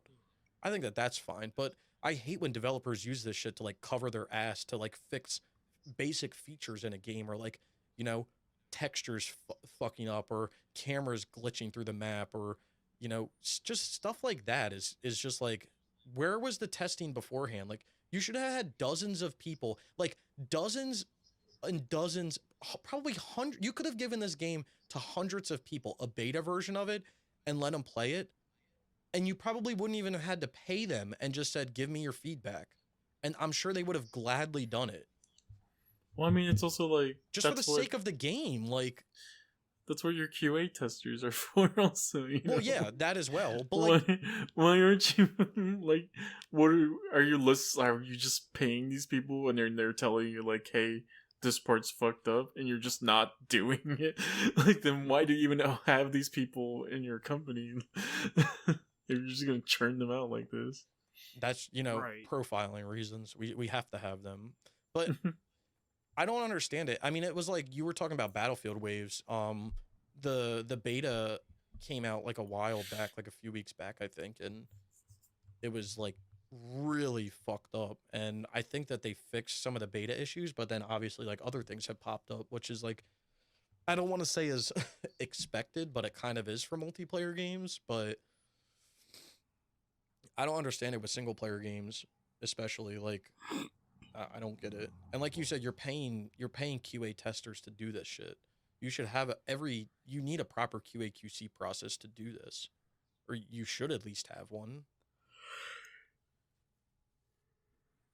Yeah. And I would think if they didn't have I would think you would need a documentation of a proper QA QC process. And if you didn't have that, then that would be like you would be able to be like sued for then not providing maybe not sued, but you know, like be able to be in trouble for not providing a quality product. But yeah, I can see that, but there should be like a log of like who tested this shit. Well, why the hell didn't you do your job? Well, I think the testers did their job. I think the people who didn't do their job is the higher ups that told them like, hey, no, like fuck off. What's like in that case, like why would you like? I don't That's what I'm saying. Like, why are you paying these people if you're just gonna tell them like, nah? Because they're being stupid. Like, they're honestly, this whole like definitive edition is just like such a kick in the nuts. Like, and I've said it since like I saw the screenshots. Like, the art style is like not it. I feel like for a definitive edition, but like I still feel like they would be fun to play, in a way, in a weird way. But I would have loved to seen a Mafia 1 treatment. But I don't think That would have been nice. we're not getting that. Well, yeah, you got the people. Well, one's a definitive, one's a remake. They didn't say it was going to be a remake. They said it was the definitive edition. Yeah, they never said remake. There was never remake or remaster ever included in anything. They just called it the definitive edition, which, to be fair, in Rockstar's defense, is a subjective statement, because definitive to me may be different than definitive to Brian or definitive to Waves. Like, a definitive edition is very subjective. So I'm not kicking them in the nuts for that. That's why I'm saying, like, the art style ain't for me, but if they had at least made the games play properly, then it would have been forgiven. Well, don't forget, Mafia was a definitive edition, though. Yeah, it was. But they could have made But like Mafia... Snickles saying, like, definitive edition can mean different, right? So like, right, Snickles definitely thinking more like definitive means the best remake. of the best. Yeah. yeah. And like in this situation, he's thinking remake. When I think definitive edition, it just means like this is the one that has all the stuff in it, like a kind of complete edition. Yeah. Right, I understand that. So. Yeah, and again, that's why I'm saying it's subjective, because what means definitive to me may not be, obviously, is not Wave's definition or Brian's definition or whatever, and that right. and if that's what they decided to go with the art style, that's why it can be forgiven to an extent, but right, when the game's not even friggin' playable, that's not forgivable. See, when I heard definitive, I thought the same way you did, Snow, because they did Mafia. You know, it's their parent company, they're the same company. So I was like, oh, okay, they're doing the same thing they did Mafia. I'm like, cool. And then when because I think it was Waves who put up the comparison of the definitive editions of Mafia and the GTA trilogy, and somebody's like, well, you can't really compare it to. I'm like, it's the same company. I'm like, this is like some people probably thought we're getting like a remake. Yeah, I mean, people forget Take-Two on 2K. Yeah. I mean, I think a lot of people don't realize that Take-Two owns Rockstar as well. Like, when people people realize that Take-Two owns so many things. Yeah, I mean, if you look into it, you realize it. But like, I'm sure a lot of people are like, "What are you talking about? 2K made Mafia and Rockstar made," blah, and it's like, bro, do you not understand? Like, they have the same parent company. Like, right. Just because Take-Two doesn't put their name on the game doesn't mean that they're not the parent company. Like, so exactly. I don't know. I mean, again, like Brian said, when I heard definitive, I thought like we were going to be getting like the best of the best graphics at the time. Like, to me, that's kind of definitive, like the best of the time at that time. But I could see definitive meaning like I didn't get behind their bullshit excuse of like, that was the art style back in the day, so we're going to keep it that. No, that's a bullshit excuse. Yeah. Because the first game I remember using definitive and its name was Tomb Raider Definitive Edition. Yeah. So when I think of that, I think of like, oh, it's just kind of like a full version or whatever. Yeah, I mean, it's kind of hard to, for me at least, I think it's kind of hard to call a game a definitive edition from like HD to HD, if that makes sense, because like Tomb Raider. That's what I'm saying. Like, Tomb Raider, they did kind up the like graphics slightly. Yeah, they made it from 720p to 1080p. Yeah. But to me, I've always, because like what, even Mafia 2 and 3 are called definitive edition. They have definitive editions. True. Right, and that like, is true. To me, it's just kind of, to me, it's more like, oh, this is the most complete version of the game or whatever. Yeah. Well, the best experience of the game. It shouldn't be graphically. It's just in general, it's the best experience of the game.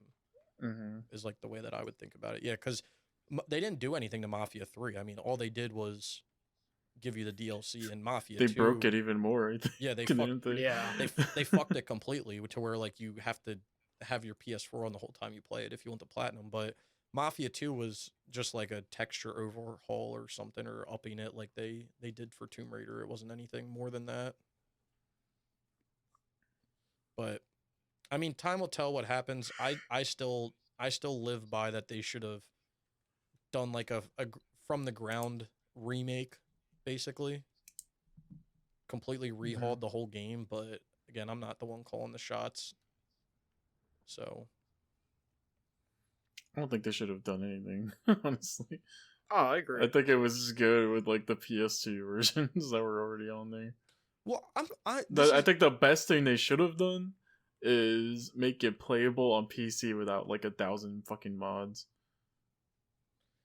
Everything else, I think it would have been fine. Well, so I think that they should have. I was fine. If you want to put your money into a definitive edition, I have no problem with that, like from a studio standpoint. But I agree that they should have kept the original versions on the stores. And they should have given people the opportunity or the choice to play which one they wanted to play. Because, like, it almost feels like a strong arm move when they remove the original and then the only option you have is the definitive. Like, if this is supposed to be the definitive, then it should speak for itself that it is the definitive. The fact that you're wiping the original from the store is just going to show that you're trying to hide something, which was like the sus part from the beginning when they did that. I was like, huh? It's a little sus.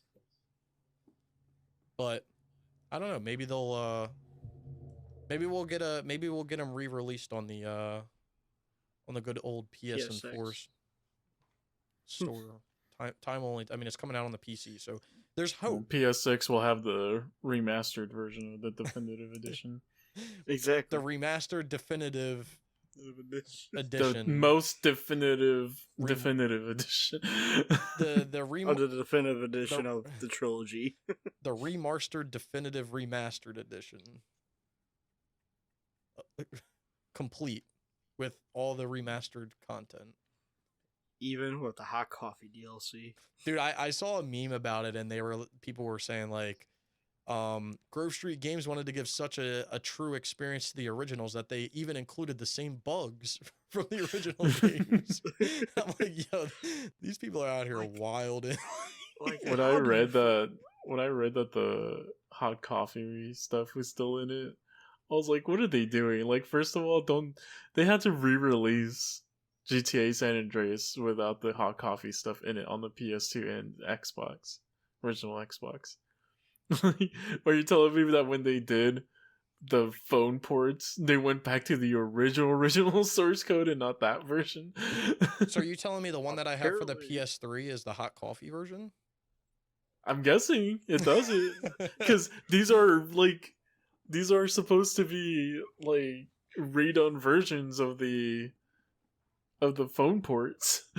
Well, I guess I would never be able to tell because I'm assuming that they figured out the hot coffee stuff on the PC versions of the game, looking through the source code and everything. But well, I mean, the PC version you can add whatever you want to. True. So. Well, you know the other one that made me scratch my head was the music. Yeah. How they put unlicensed music in the game, and I'm like, did you guys even look at the music list before you like released it? Like, how the hell do you just accidentally leave licensed music in the game? Like, what? That's a major oops. Yeah, someone fucked up bad there. I mean, I don't know who did, but like, that's a lawsuit. Yeah, that's a big time lawsuit. If like, I mean, I'm assuming someone's getting paid out for it because they released the game with that music in it. So yeah, someone's getting a nice payday. That's like the lawyer's already on the phone. Our lawyer's already sending you a check. Yeah, they're like, yeah, we fucked up, but the money's coming your way. We got you. What do we owe you guys? $5? 20 grand. Like $2. 20 grand. Just slip it this way. It's fine. Like, wait a minute, 20 grand. Yeah, I'll take that. Don't worry. So I'm assuming the updates will continue to roll out. They already put a huge update out a few days ago. if there's any more issues, I'm sure they're going to put more updates out. I don't think they fixed the fog issue that people were saying, but I've seen some mods of them fixing it. I'm not sure if there are plans of fixing that because the games basically have no fog. So like everything's crystal clear all the time, which looks like very weird. So I just want to know if they fixed the sausage fingers. no, I doubt it. no, the sausage fingers and the fingernails, they're not going anywhere. Damn. They're definitely not fixing those. Tommy's fucked up fingernails, they're not going anywhere. They did my man That's sad. so dirty. They really I did. feel like Vice City was the one that got like the worst of it. And it's the one Out that of people all of them. wanted the most, probably. Yeah. Because that's like, I would say out of the, I mean, they're all great games, don't get me wrong, but I would say the San Andreas and Vice City are probably the most, were probably the most sought after. But it was funny, when I saw PSNP like a few days after they all came out, 3 was up there. 3 was Well, more people are played- probably starting with 3, Yeah, they're probably gonna Yeah. go through the trilogy. which I get. especially but- since like PSNP is more trophy hunters and all gamers. You know. Yeah, but these people don't care about doing stuff chronologically. They just want to play it when they want to play it. You know, I guess you have a point there. I was just surprised because it went 3 San Andreas Vice City. We're saving the best for last. Then they would save Vice City for last. Excuse me. I thought you just said San Andreas or 3 San Andreas Vice City. Yeah, that was the play. Oh, The play count. Yeah. I just said San Andreas. No, so I was right. Okay. Nah, it's because they put sausage fingers on my man. They fucked my man Tommy up. It really did. They did my man It's dirty. depressing. Well, we Yeah. Pour one out for home. Yeah, we gonna pour one out for the homie after. But if there's any more updates that come out, I mean, this may be an ongoing topic like Cyberpunk. Who knows? I hope Hell. not. The amount of like times we talked about Cyberpunk last year is even this year. You weren't a fan? No. I want to talk about that shit ass game. But it's a great game. It's gonna be the next book club game. Hell no. well, listen. Iron okay? Bread is. Listen, okay, we're not talking about it this week, but it is going to be discussed at least one more time, at a minimum, one more time. Yep. So, Because spoiler alert, next week we have what's it called? Thanksgiving. The Game Awards. No, Thanksgiving. Thanksgiving's this week. Next week is Thanksgiving. No, today's Sunday. Today's Sunday, so it's this For week. me, the week starts on Monday. Well, you're wrong. Damn. Brian was coming at me, bro. I swear. So we got Thanksgiving this week. So happy Thanksgiving, everybody. Yeah, happy Thanksgiving. This will be going out the Happy day before. Thanksgiving next week, everybody. Happy next week Thanksgiving, or whatever the kids say. Next giving. But we'll be talking about the Game Awards next week. So Yeah, that's going to be interesting. We were going to do it this week, but Waves well, I'm glad we didn't because this is already a long ass fucking podcast. Waves insisted that we only leave that topic for 1 week because it's going to be a long topic and whatever else happened. But We haven't even gotten to our Blah, second topic, and do you see how blah, long this blah. episode already is? Well, if you would have got on sooner, Waves, we would have. It's all your fault. I literally should've got said- on like 5 minutes after I said I'll be on in a bit. Those So don't 5 give me minutes- that. There's 5 minutes. I was on asked. all day. I wanted to do it earlier today. Okay. Oh, I was busy. I'll take the blame on that. I was busy. All right. Everyone always coming at me like I did something to them. I'm just here playing Burnout Paradise.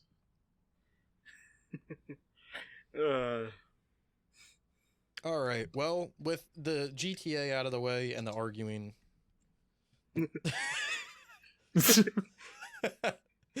let's move on to the next. Nah, we're just fucking around. Let's move on to the next one.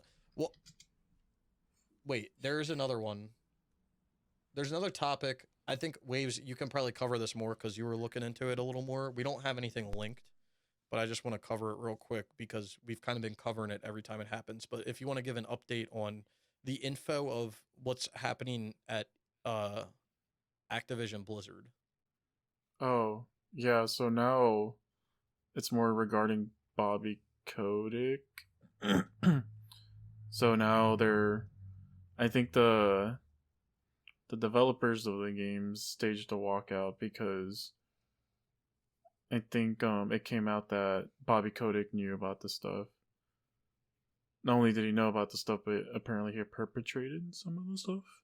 And participated, I think. And participated. So there was that. And so then they asked for his resignation, essentially. Mm-hmm. And then the main people, like the board of directors, all voted in favor of standing by him. So because of that, that's why they staged a walkout.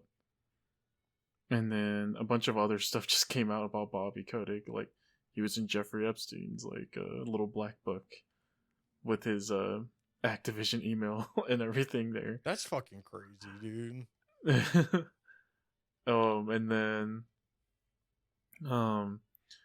apparently he, like, attacked one of his assistants and called him a fucking idiot or fucking a retard or something like that. Just a bunch of shit just specifically about Bobby Kotick. And now I think because of that stuff, both Microsoft and Sony have said they're reevaluating their relationship with Activision. Essentially saying, like, hey, if y'all don't fix it, we're gonna take our, like, marketing deals away from y'all because it's bad press now. Yeah, which would be like a big, like, hit for them. Yeah. In all honesty, like, I mean, Activision Blizzard, like, Sony and Microsoft don't care, but yeah. So, Bobby Kotick's still there, but I would not be surprised if he is gone soon. But other than that, that's about it. But it's kind of big because it's Bobby Kotick, and he's kind of like one of those people that are, like, untouchable in the game industry. He just keeps getting his, like, CEO pay. I think he's the most paid CEO in all of the United States. Isn't he paid at like 14 million or something crazy like that? Something insane, some insane number. Which is, like, blows my mind, but whatever. Well, it's crazy because, like, the news isn't big because, like, nothing really happened, but, like, it is big because it's Bobby Kotick. So because something might happen. Yeah, something might happen to him. So, like, it is kind of big in that sense, but nothing has happened. So yeah, nothing really big to report on. Just a maybe. Yeah, if that makes sense. And I was telling these guys before we did the podcast, I'd read an article somewhere else, but I couldn't find it. I'll have to see if I can find it before we put the video out. But there's an article about there was a lead that got, after all the stuff came out with, like, the abuse and all that, there was a lead, some female lead that got, like, pushed up. And then after she got pushed up, like, all this shit kind of started to happen to her. And I think she, like, she's like, she either left or she's going to be leaving or something. So I'll have to find the exact details about it because I only, like, read it when I was, like, scrolling through Twitter one day. I know that with Blizzard, they got those two new, like, they were going to have a co-CEO deal, kind of. And now, I think one of the people left. And now it's just one of them. And there's, like, rumors that she might be leaving soon. That might be who I'm thinking of too, who I saw. I don't have, like, a specific name, but I'll have to see if I can find it. Yeah, I'd be curious to see who it is. But yeah, there was something else with that. Activision is just not having a good time right now, essentially. But it's their own doing. Like, it's their own doing, yeah. They're dummies. Like, that, I don't understand that about them. Like, who like perpetrated this and then thought that, like, you were gonna get away with it too? Like, maybe, like, 30, 40 years ago, sure. But, like, nowadays, like, dude, you can't even get away with like shitting with your ass cheek in the air. Like everything gets leaked. Like regardless of what it is, like everything. I was just thinking of like the most random thing, but like anything that happens will get leaked nowadays. Like you're not getting away with anything. That's the most random one I've ever. Well, yeah, Right? I tried to think of the most random thing. I mean, I could. I came back because I had to grab something. That's what I walk into. I mean, I could have said something like, Bobby Kodak's getting, reported on every day, and Sounded. they know that he put 3 sugars in his coffee today instead of 2 or whatever the fuck, like some weird shit like that. But like literally anything, you can't get by with anything. I guess the one thing I can put as an article would be the Wall Street Journal article about it that like kind of showed everything. Okay. But you're gonna have to pay like $2 to read it. So you'll have to find another one then. But here's another update. Activision Blizzard CEO Bobby Kotick tells colleagues he would consider leaving if he can't quickly fix the problem. Well, I read. Well, get out of there, Bobby. I read a lot of things of like what happened with him, and then his response basically being like, "We're going to fix this," kind of. But when you're part of the problem, like I can only think of one way of fixing it. Get the fuck out. Yeah, like that's your only option, my man. Like when you are the Fuck you. problem, like there's only one way for you to fix it, my dude.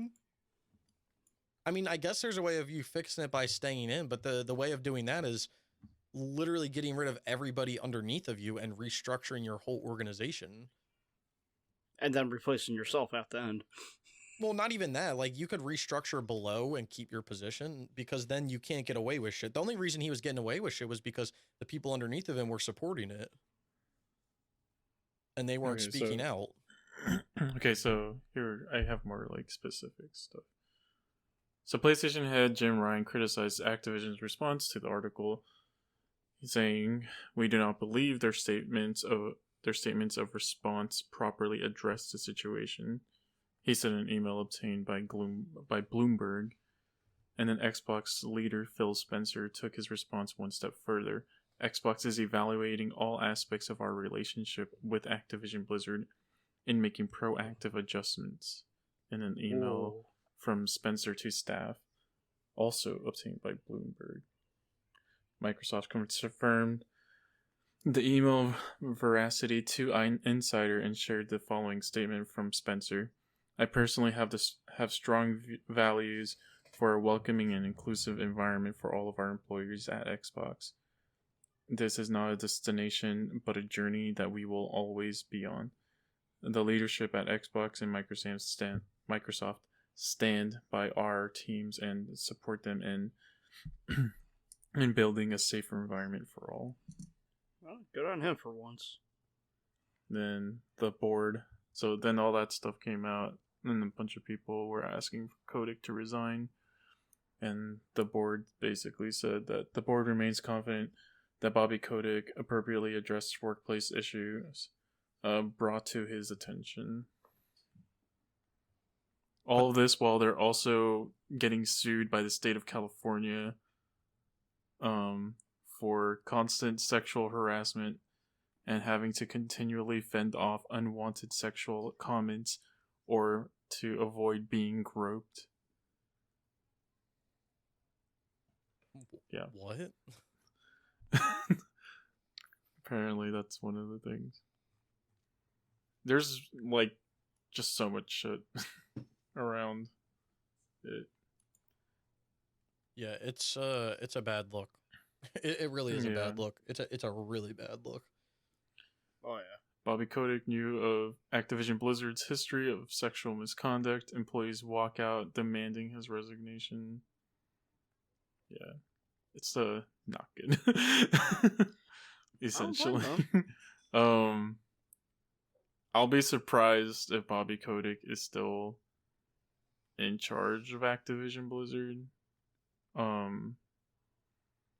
Because there's no way. Because this isn't just gonna go away like next month. No. This has been going for almost a year, I want to say. Yeah. It started like what before 2020 ended. I want to say it's like when this started kind of happening. So it's not gonna go away, and the only way it's probably gonna stop is Bobby Kotick going away and restructuring, like Snickle said. They would have to. I would think that they would have to. It'd be the only way, but imagine. I mean, it's funny because I think about it in Sony's aspect. Like, Sony says if Sony says they're evaluating, like, okay, you're talking about you're talking about the PlayStation, right? But like, if Phil Spencer, who I know is in charge of Xbox, if they're evaluating, like, I'm sure there's other discussions of evaluating with Microsoft as a whole, and not just Xbox. Which, if like that's the case, like, that means like that fucks Blizzard servers hard. that means like servers being taken away probably. Because he didn't just say Xboxes, he said all all parts of it. So that's big money. Mm-hmm. Well, that's like that's basically all of Blizzard. I mean, I know Blizzard has things on console, but like a majority of their shit is run on PC. So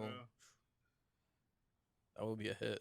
Well, we'll keep this up to date. I mean, I think the only other update that we'll ever be able to come out with is if our man Bobby gets out of there. Do y'all know like anything about Bobby Kotick? I don't know. I don't know his details now. So I like did some like digging into him after like the first few stuff started. Okay. And this guy's kind of interesting. The same thing with like the CEO of Take-Two, because when this guy came in, Activision, I believe, was in the brink of bankruptcy. Like they were just about, I think they were about to sell themselves to Atari or something. Damn. And then this guy came in and basically started, I forget exactly what he started, but he started something which brought the Activision, I believe, has not had a single bad year. Like their numbers have not gone down to the negatives at all since 2001. They've always, after that year, it's always been positive numbers, like in their net positive or whatever. And so I'm guessing that's why the people are so like, we're gonna stick with him, because he basically saved Activision from not existing. Mm-hmm. But yeah, it's interesting because like people like him are interesting because there's a similar guy in the car industry who is now like on, I don't know if he's wanted by like Japan or what. Oh, I heard about this. Yeah, so his name CEO is, of a car manufacturer or something. Yeah, so his name is Carlos Ghosn. I think that's how you pronounce his last name. And he basically started working at Michelin back when he was 18, and then he started working with this car company that's not known in America, but Renault, and he basically went in, worked for Renault, and then I think Nissan bought Renault, and he worked his way up, and he basically like, I don't know if he like worked with Renault or something, but basically he worked with this car company. I think it was Renault at first, and it was the same thing. Renault was about to go out of business. Renault was about to do all this stuff, and he basically like revitalized them somehow, and he became like this well-known guy for it.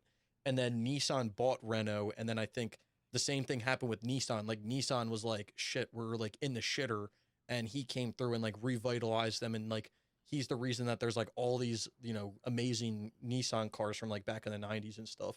And I think he did it with like other companies too, but he became wanted because I think he was like laundering money in Nissan or something. Yeah, wasn't he like a CEO for like two companies at the same time or something? I think he like he was under a different alias or something. He was a CEO for Renault and Nissan, but I think Nissan owned like a majority stake in Renault or something. So he was basically like a CEO of two car companies, two car manufacturers. And the thing is, like, his work ethic was great. He like brought these companies back from like the brink of death, but then he started like laundering money and shit in Nissan. And like that's what he ended up becoming like wanted for, was because he was laundering money. But it's just crazy because it's like he did so many good things, but then he fucked up in one little way, and like his like reputation is his reputation is blown. It's gonna be the same thing with Bobby Kotick. Like Wave said, like Bobby Kotick brought Activision back and probably brought them to what they are now, and because he did this one little, I mean, it's not little, but he did this one goof up. It's not little, but he did this one goof up. Wasn't once either. He did a few. Yeah. Well, you know what I mean. It's one big story of many things of a goof up, and he's now throwing his legacy and reputation down the drain because he was an idiot. He fucked up. Yeah, like, so. It's also kind of the same thing with the Take-Two guy. So Take-Two was started by some guy. His family is like a stupid rich family. I forget what they do, but essentially that guy, he started Take-Two when he was like 23, I think, with like daddy's money, and he saw GTA 1 at first because it was DMA Design at first. I think that's what Rockstar's name was. Yeah, I think they were that name up to like GTA 3. Yeah, he saw their stuff and then he was like, "Hey, that's what I want," and bought them and told them like, "Hey, I'll buy you and I'll literally give you any money you want to make whatever you want." And they're like, "Sure." Man, I wish I had fuck you money like that. Wait, that reminds me, did you guys see that clip? I guess it's from like some Batman movie, and Bruce Wayne was like talking to some kid. It was like when he was in high school or something, and the kid was like bullying him. Gotham. He was like, "Oh yeah, I saw that." He was like, "Oh yeah, like what are you doing here? Why are you looking at me?" And Bruce Wayne just walks away and then comes back, and the guy's like, "What'd you go do over there?" Blah blah blah. And the security guard's like, "Get out!" And they're like, "Who said I had to?" And he was like, "The owner." I'm standing next to him, and I was like, "Yo, that's like a big like fuck you move. Like, I just bought this fucking place to kick your ass out." Who's talking to? Yeah. Who's Bruce talking to? Come on, not you. I want to talk to him. You are talking to him. Like, damn. That shit was hilarious. But that'd be crazy to have like fuck you money. Like, especially for like a video game like that. Like, you see something and you're just like, I like what you're doing. I'm gonna buy you now. Or I like what you're doing. Take this money and keep doing it. Shut up and take my money. I mean, I guess that's how like shareholders and shit work, but like they're usually, there's so many that you have to like argue with to get shit that you want, that becomes an annoyance. I just want fuck you money once like that. though. Then when like Sega was on the brink of like, there's like a lot of weird stories like that. Like with Sega, I think there was this guy who owned like almost 80 or 90% of Sega, right? Mm-hmm. And when Sega was literally like during the Dreamcast era, when Sega was literally about to like next day they're going bankrupt or whatever, this the guy that they owe a shit ton of money to is that guy who's owns 90% of the company. He tells them, on his deathbed, the day before he dies, he tells the CEO of Sega, "I forgive all your debt for me." That's crazy. That's what saves. Like, there might not be a Sega right now if that guy didn't do that. That's crazy. And then I think Take-Two bought 2K also during that. but yeah, it's crazy. Like, it's just crazy to think like how different life could kind of be just because some guy with fuck you money decided to be like a nice person for a day.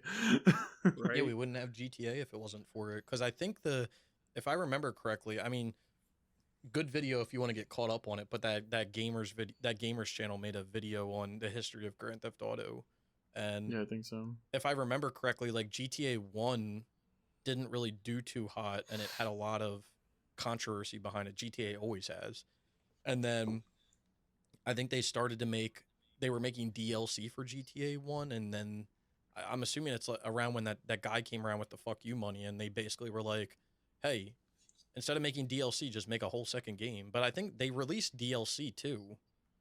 But Yeah, there's the London one, wasn't there? yeah, there was a London expansion or something. But yeah, it's just kind of funny how shit works out sometimes.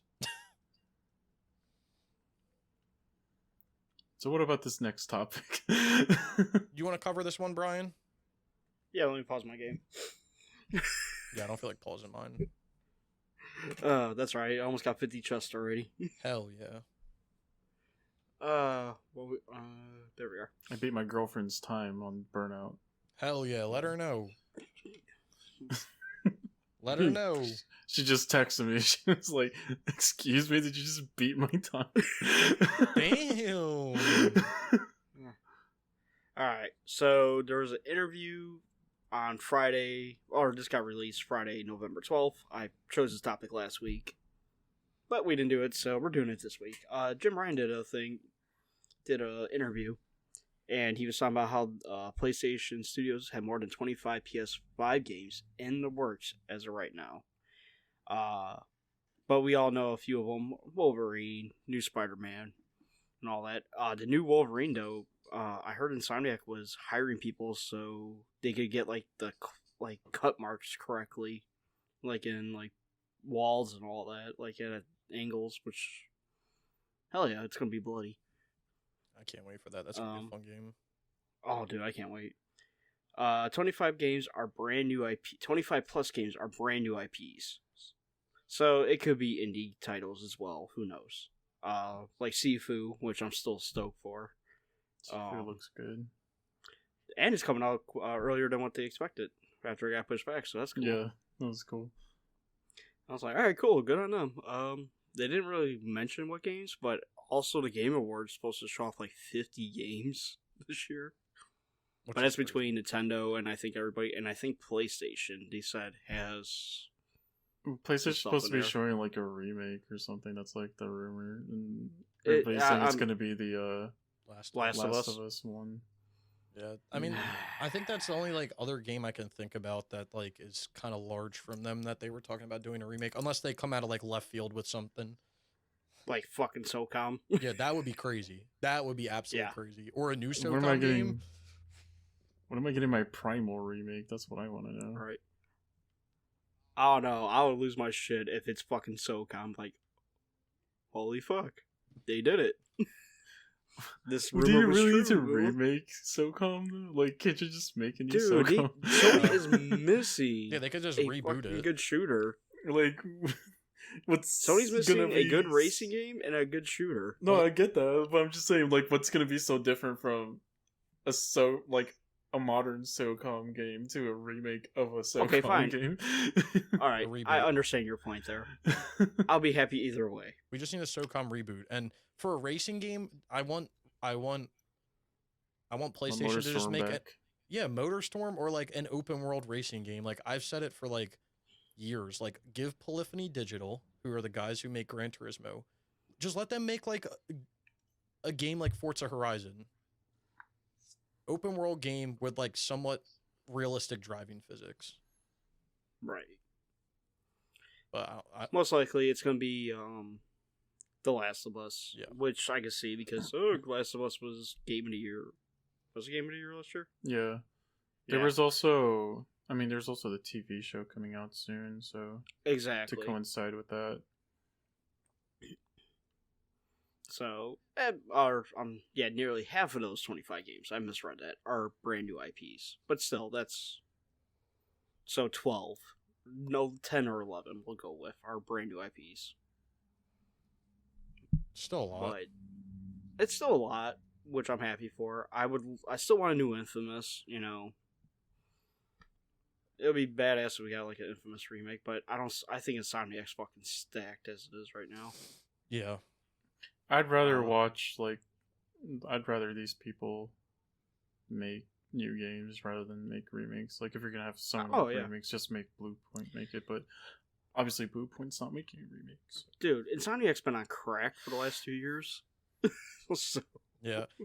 Well, it's funny now that you mentioned Infamous is in Insomniac.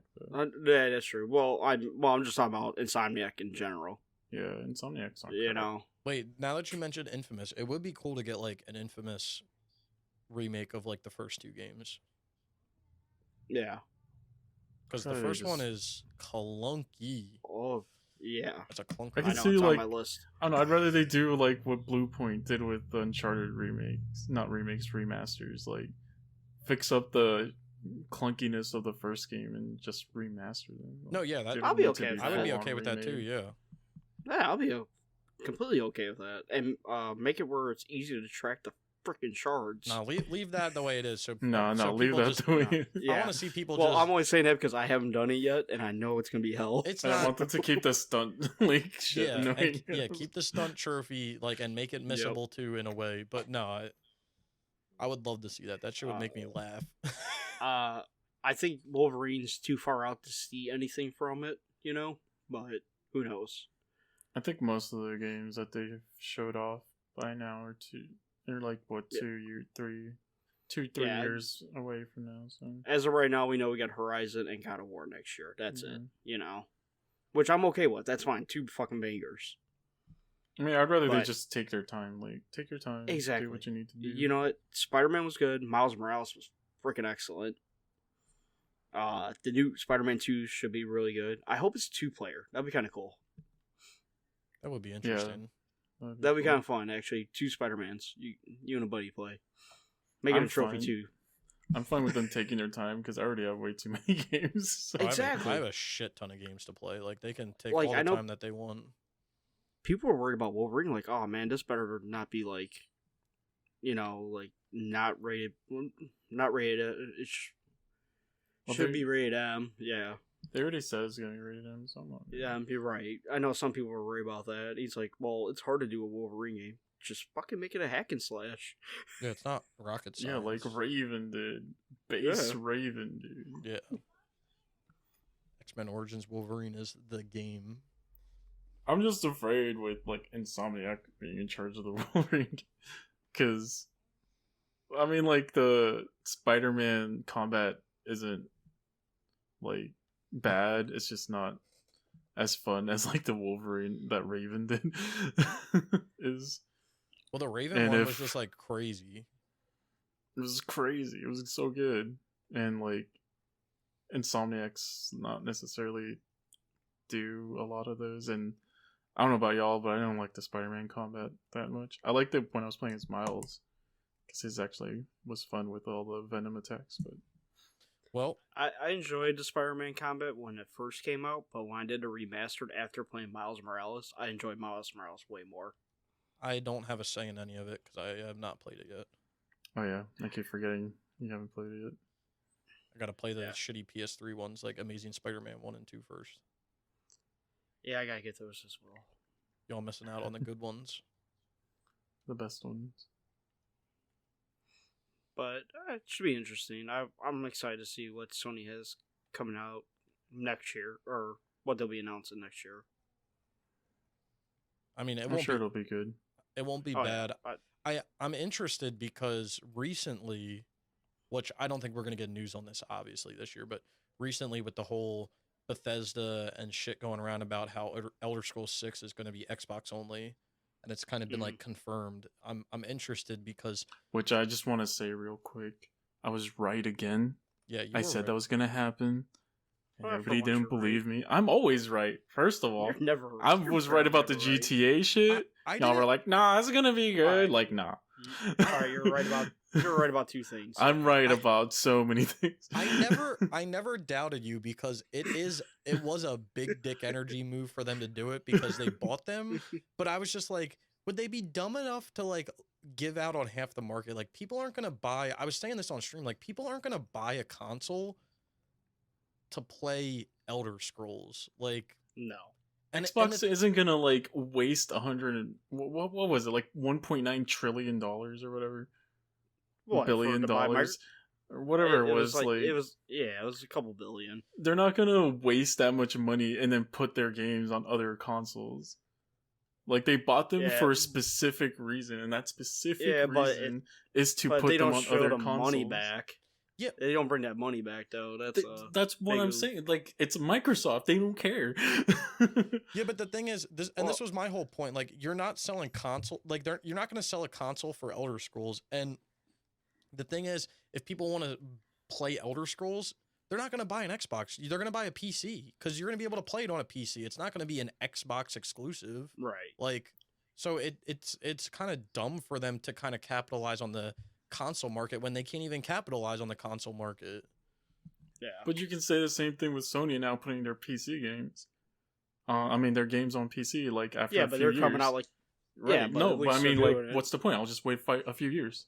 Yeah, but the thing is if that may not be a path forward for all of them. That may just be a thing for now. I mean, that doesn't mean God that of it's War going to happen. If God of War and Uncharted 4 are doing it, every game is going to do it. Yeah, but think about it. You're putting it years after it came out. Like, not saying it's irrelevant, but it is irrelevant. Like, all the fans have already played it. The only reason they're not selling PlayStation 4 so people can play Uncharted 4 anymore. Just like they've already made their money for it. Like, that's like the same dumb like excuse for like timed exclusive. I think timed exclusives are so stupid. Like, well, there's Deathloop. Deathloop is 2 years it. exclusive. Deathloop is a timed exclusive, and what's Final Fantasy 16 is going to be timed exclusive. FF7 Remake is a timed exclusive. Like, all these games are timed exclusives, and I've always thought they're stupid. Like, when Rise of the Tomb Raider was a timed exclusive for like a year, like, oh, you really sock it to them. Well, yes, PlayStation's not going to be a time, like, PlayStation's not going to have Rise of the Tomb Raider for a year. I think timed exclusives are dumb when you announce them, but when it's not announced, like, when the new God of War comes out, yes, are they releasing God of War 2018 on the PC? Yes, but like I said, it's an irrelevant game to people who have already played it. Like, Sony's already got their money worth. A new one coming out. Yeah, they're giving them the breadcrumbs at this point. Like, they've already made their money off of it. It's for them to get a few extra pennies out of it for their budget. But, like, they're not going to put God of War Ragnarok out on the PC the same time it comes out on the PlayStation. If you want to play that shit day one or within the first few years, and they haven't even announced it's going to come out on PS or PC. So, like, you wouldn't even be able to bank on that. Like, yeah, you could bank, like, oh, well, the God of War 2018 came out 4 years after like, it's going out on PC 4 years after, then yeah, you'll have to wait 4 years to play it. But, like, people are not that patient. Look, I would have agreed with you on that if it was just Horizon and Days Gone like it was before. But God of War and Uncharted 4 are coming out to PC next year. That means any game from PlayStation is going to come out on PC after a few years. Minimum 4 years. People are not going to wait 4 years to play a game. They're just not going to. I know plenty of people that will wait for that long just to play it on PC. If you're a fan of God of War, like, then you already have a PlayStation. Exactly. So why, like, you're not selling PCs doing that. So the same can be said with everything else, though. That's Bethesda. That's what I'm trying to say. But Bethesda games are not just on Xbox. They have always. But now they are. Consoles.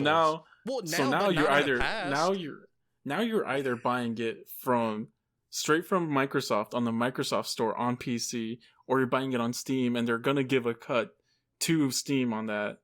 But then everything else goes to Microsoft. Yeah, but you're not giving money at all to your competitor, which is Sony. But in the past, they were on both consoles. That's what I'm trying to say. Yeah, but not anymore. Yeah, That's not. But they're not gonna waste Sony. Okay, like, Sony's not gonna waste money. Bluepoint had games on other consoles before. Sony's not gonna waste money on Bluepoint, right? And put their games on other consoles. If you're gonna, especially not if you bought a company for $1.9 billion, you're not gonna buy them just to have them there and give more reasons to buy a PlayStation.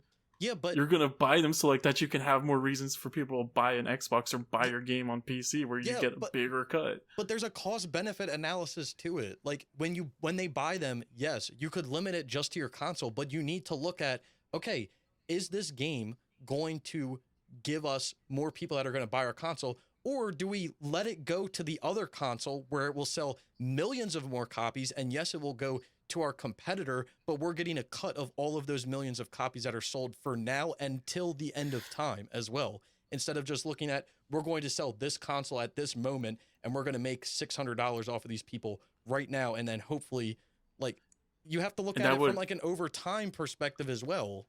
That would only matter if it was Sony or Nintendo that bought it. Because that's the only reason they're alive. We're talking about Microsoft.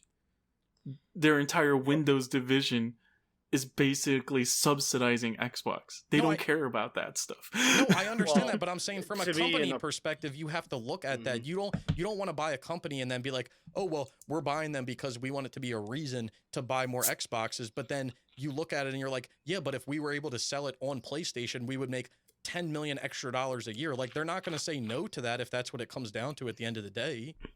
Well, they said no to it.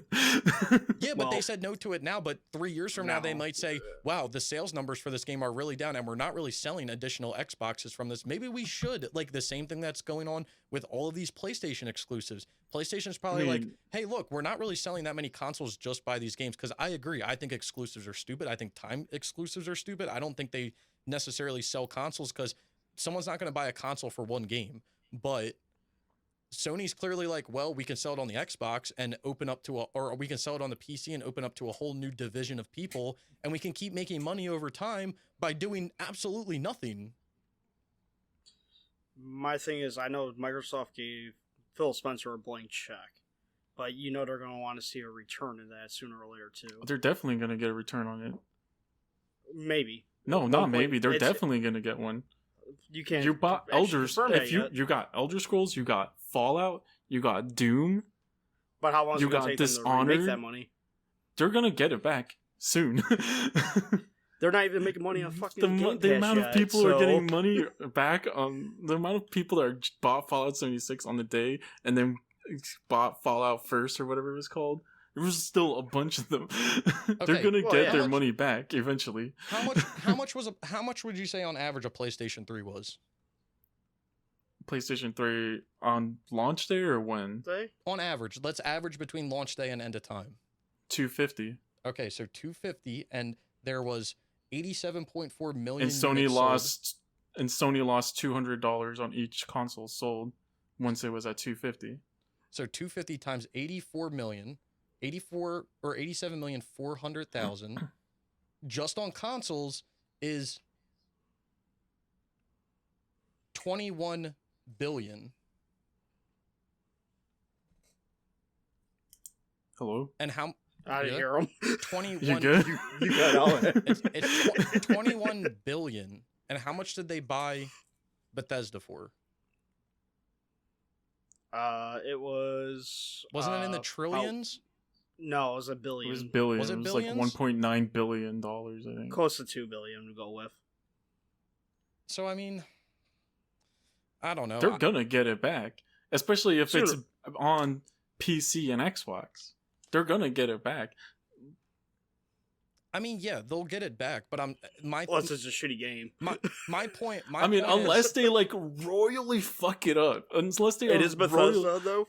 Unless Bethesda and it's Microsoft. Yeah, but Bethesda. Look at Skyrim on the PS3. That shit didn't get the DLC for years after it came out because Bethesda was like, we can't get it to work on PS3, and people still bought it on the PS3. That is true. I'll give you. I mean, I get my whole point behind it is like you have to look at it from like a perspective. They have to look at it from a perspective, which they will. I'm sure they will. You have to look at it as from a perspective of: are we making more money by making it exclusive? Are we making more money by selling consoles by making it exclusive? Or will we make more money by opening it to the other half of the market and making money through those sales? But that can be said about any exclusive. Do you get what I mean? If Yes. Sony put God of War on everything, they would be raking in dough, but they're not. Yes, which because they are making God of War for a specific reason. Microsoft bought Bethesda for a specific reason. That's because their lineup was lackluster, and they needed something to separate them. They're not going to buy a company just to be like, okay, we're putting them on everything. No, this was a very specific Xbox purchase, not a Microsoft purchase. This was a very specific Microsoft Xbox purchase. No, a reason. You could buy it and put it on all consoles. You could. I don't. It would make sense either way for me. But the only difference between Sony doing it and Microsoft is from day one. Sony is like, okay, we've already made our money back. Whatever, we don't give a fuck. Like, that's the mindset that they're taking. Regardless, all I'm saying is I was right. Regardless, well, anyway. Regardless of the conversation, exclusives are stupid. I mean, if you want me to be completely honest, timed exclusives, any exclusive is stupid. I don't think exclusives sell consoles at the end of the day, which is why I'm on the argument of like, I don't understand why. I understand why Bethesda games are going to be only on the Xbox. It makes like Waves is saying, they bought them for a reason, for some reason. I mean, obviously to make money, but probably to sell Xboxes and PCs. But I think regardless, exclusives are stupid. I think everyone should have the ability to play whatever game on whatever they want to. But whatever. My point with all this, even with the Elder Scrolls, whatever number's going to be for fucking Xbox, I'm more excited for Cory Barlog's new game. No.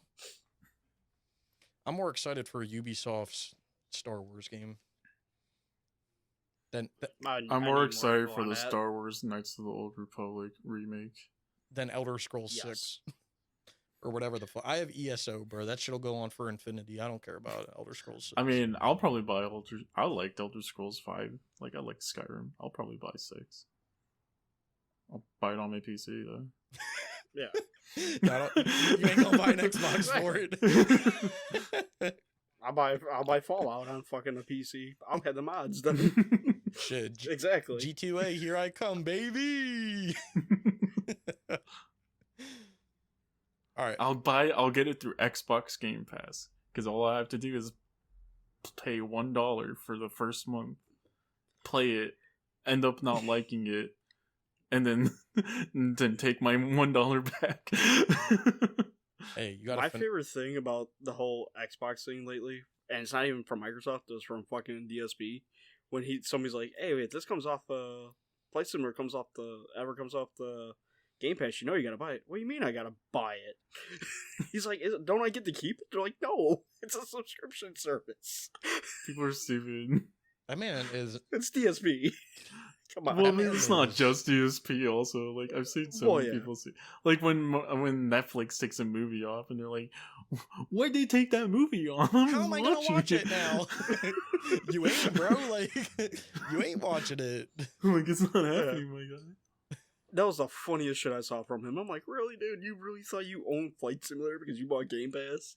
Listen, you're talking about DSP here, all right? This man ain't the brightest bulb in the bunch. Talking about my main man, Dark. Yeah, my main man, Dark, over here, yeah. Dude's a freaking bozo and a half. Then he's talking shit about PlayStation Now. I'm like, okay, you can talk shit about PlayStation Now, but don't say he only has like 4 games. Nah, the shit that had me dead about my man Dark over here was when him and Keemstar were going back and forth on Twitter, and then hilarious. And then he blocked Keemstar, and then Keemstar was like, I was gonna hire Phil for my Drama Alert review, game review videos, but he blocked me, and I was like, bruh, biggest fucking troll. Like, people are always like, why you follow Keemstar? Because that man be fucking trolling people, and it's so fucking funny. Phil. That's how you end a podcast. You talk about DSP, how dumb he is. Oh, Phil. I was hoping I would end this podcast by getting this trophy, but I still haven't gotten it. It's alright. You'll get it like 5 days from now. How many chests did you do, Brian? I'm about to be I'm at 5, 10, 15, 20, 25, 30, 35, 45, 46%. Going for number 49, actually. Damn it. I was hoping that I was going to be close to being done, because I want to be done. But I did get my Keys trophy and my Elite trophy done. Oh, so were you doing towers too? I did towers at first, yeah. Oh, okay. So I probably got more, so I might be kind of close. Yeah. Yeah, I did my towers first to get my keys trophy done, and then I hopped in to start doing the chest. I was going after the elites while I was going for my chest. Well, on that note, everyone listening, Brian and I got some Lightbringer to go do, so we gonna go piece the fuck out. I hope everyone. I gotta pee. So Yeah, I could go for that too. We hope everyone has a happy holiday. Be safe. Play some games. Get some platinums. Eat turkey. Be fat. Let us know if you guys got any platinums down in the comments below. Go stuff something. Yeah. Enjoy Thanksgiving next week. Enjoy time with your family, friends, or whoever you're hanging out with. Have fun. Let us know any games that you guys finish. And I didn't mention it at the beginning, but if you have any topics that you want us to discuss in upcoming episodes, you can leave them in the comments below, or tweet at us, or join the Discord server, or join my stream one day or something. Typically when I stream, we're all there. So yeah. One last note. It is Black Friday sales on the PlayStation Store, and PlayStation Plus will be going on sale for half price in a couple days. Probably. I think I already saw a sale for $40 somewhere. I don't know if it was at Target or something. It usually goes down to 30. That's when I usually pick my crap up. So I already have 2 years worth, so I'm good. Oh yeah, I remember you. Yeah. You know, I'm just gonna make a new account and start over. No, chill. You ain't doing that. You should. No, we ain't doing that around here. No, remember, if you make a new account, you get off the podcast. So. Oh yeah, that was Nichols' rule. Listen, if you make a new account, you can play Godfall with Waves. Huh? Waves is never playing this one game. He hates this game already. What you mean, Waves? It's a good game. I don't want to play this game. It's a shit game. He hasn't even played the game, so he doesn't know. I never called it a shit game. I just said I wouldn't like the game. I'm playing. You called it a shit game on stream. I literally never called it a shit game.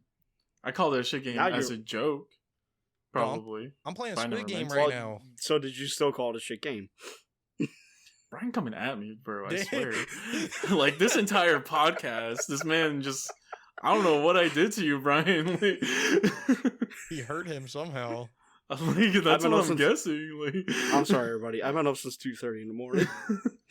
All I know is like, I'm sorry, Elder Scrolls 6 is an Xbox exclusive, my guy. I don't really care about that shit. Yo, listen, let me just end on this note. Because, I really don't care about that. Because I saw this joke online when that whole shit was announced. It's fine that it's probably more of a blessing that shit's on the Xbox, because we don't got to deal with the bugs and shit anymore. Like I'm fine with that. Right?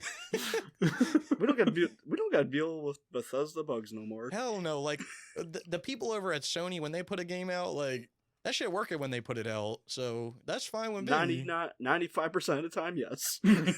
Yeah, let's not forget about the zombie game. Yeah. What zombie game? The one with the guy from The Force Unleashed. Huh? Days Gone. Oh, Days Gone. Yeah, that was a little... I mean, to be fair, that didn't really launch bad. People just were shitting on it for a while, and then, yeah, I mean... yeah. And then it became... And then overnight it became a cult classic, which was like the weird... I've never seen that happen before, but... Well, Death Stranding was the same way. Remember, people hated it when it was just a PlayStation exclusive. Went to PC. Oh my god, it's a fucking masterpiece. Yeah, that shit. When they announced that Days Gone wasn't going to get a sequel, that shit became a cult classic overnight. People were like, when it came out on PC, like, also. Yeah, people were like, yo, fuck Days Gone, fuck that, and then they were like, Days Gone isn't getting a sequel, and people were like, what do you mean? That was the best game ever. Like, bro, what? Which one do you want? Which one are you talking about, my man? Like, you gotta figure that out. But yeah, eat all the turkey, and definitely eat all the cranberry sauce, and eat the mac and cheese for me, please. Oh fuck yeah! That's and some stuffing. Mac and cheese is like one of my favorite foods, so I agree. Eat the fuck out 100%. Of it. Eat some mashed potatoes for me. Ooh, mashed potatoes too? Hell yeah! Because I'm Mexican, and we don't celebrate it, so eat it for me. Do you eat tacos? Oh, that's racist.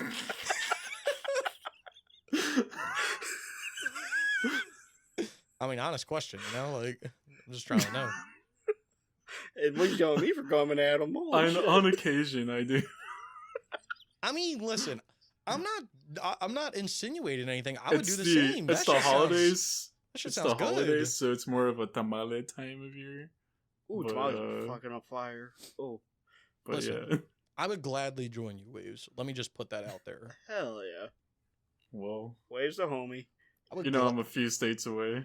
Yeah, it'll just take me all year to get there, but I'll get there. Dude, it's like a 2-day drive to Texas. What you mean? It takes like 6 months to get through the state of Texas. See how big that shit is? You're not wrong. Alright, maybe it only takes me like a fucking 2 days to get to Texas. I think it's like get through all of Texas. If you start from one end to the other, it's like 6 hours just to get through Texas. That's crazy. Mine's 2 to get from the top to the bottom. I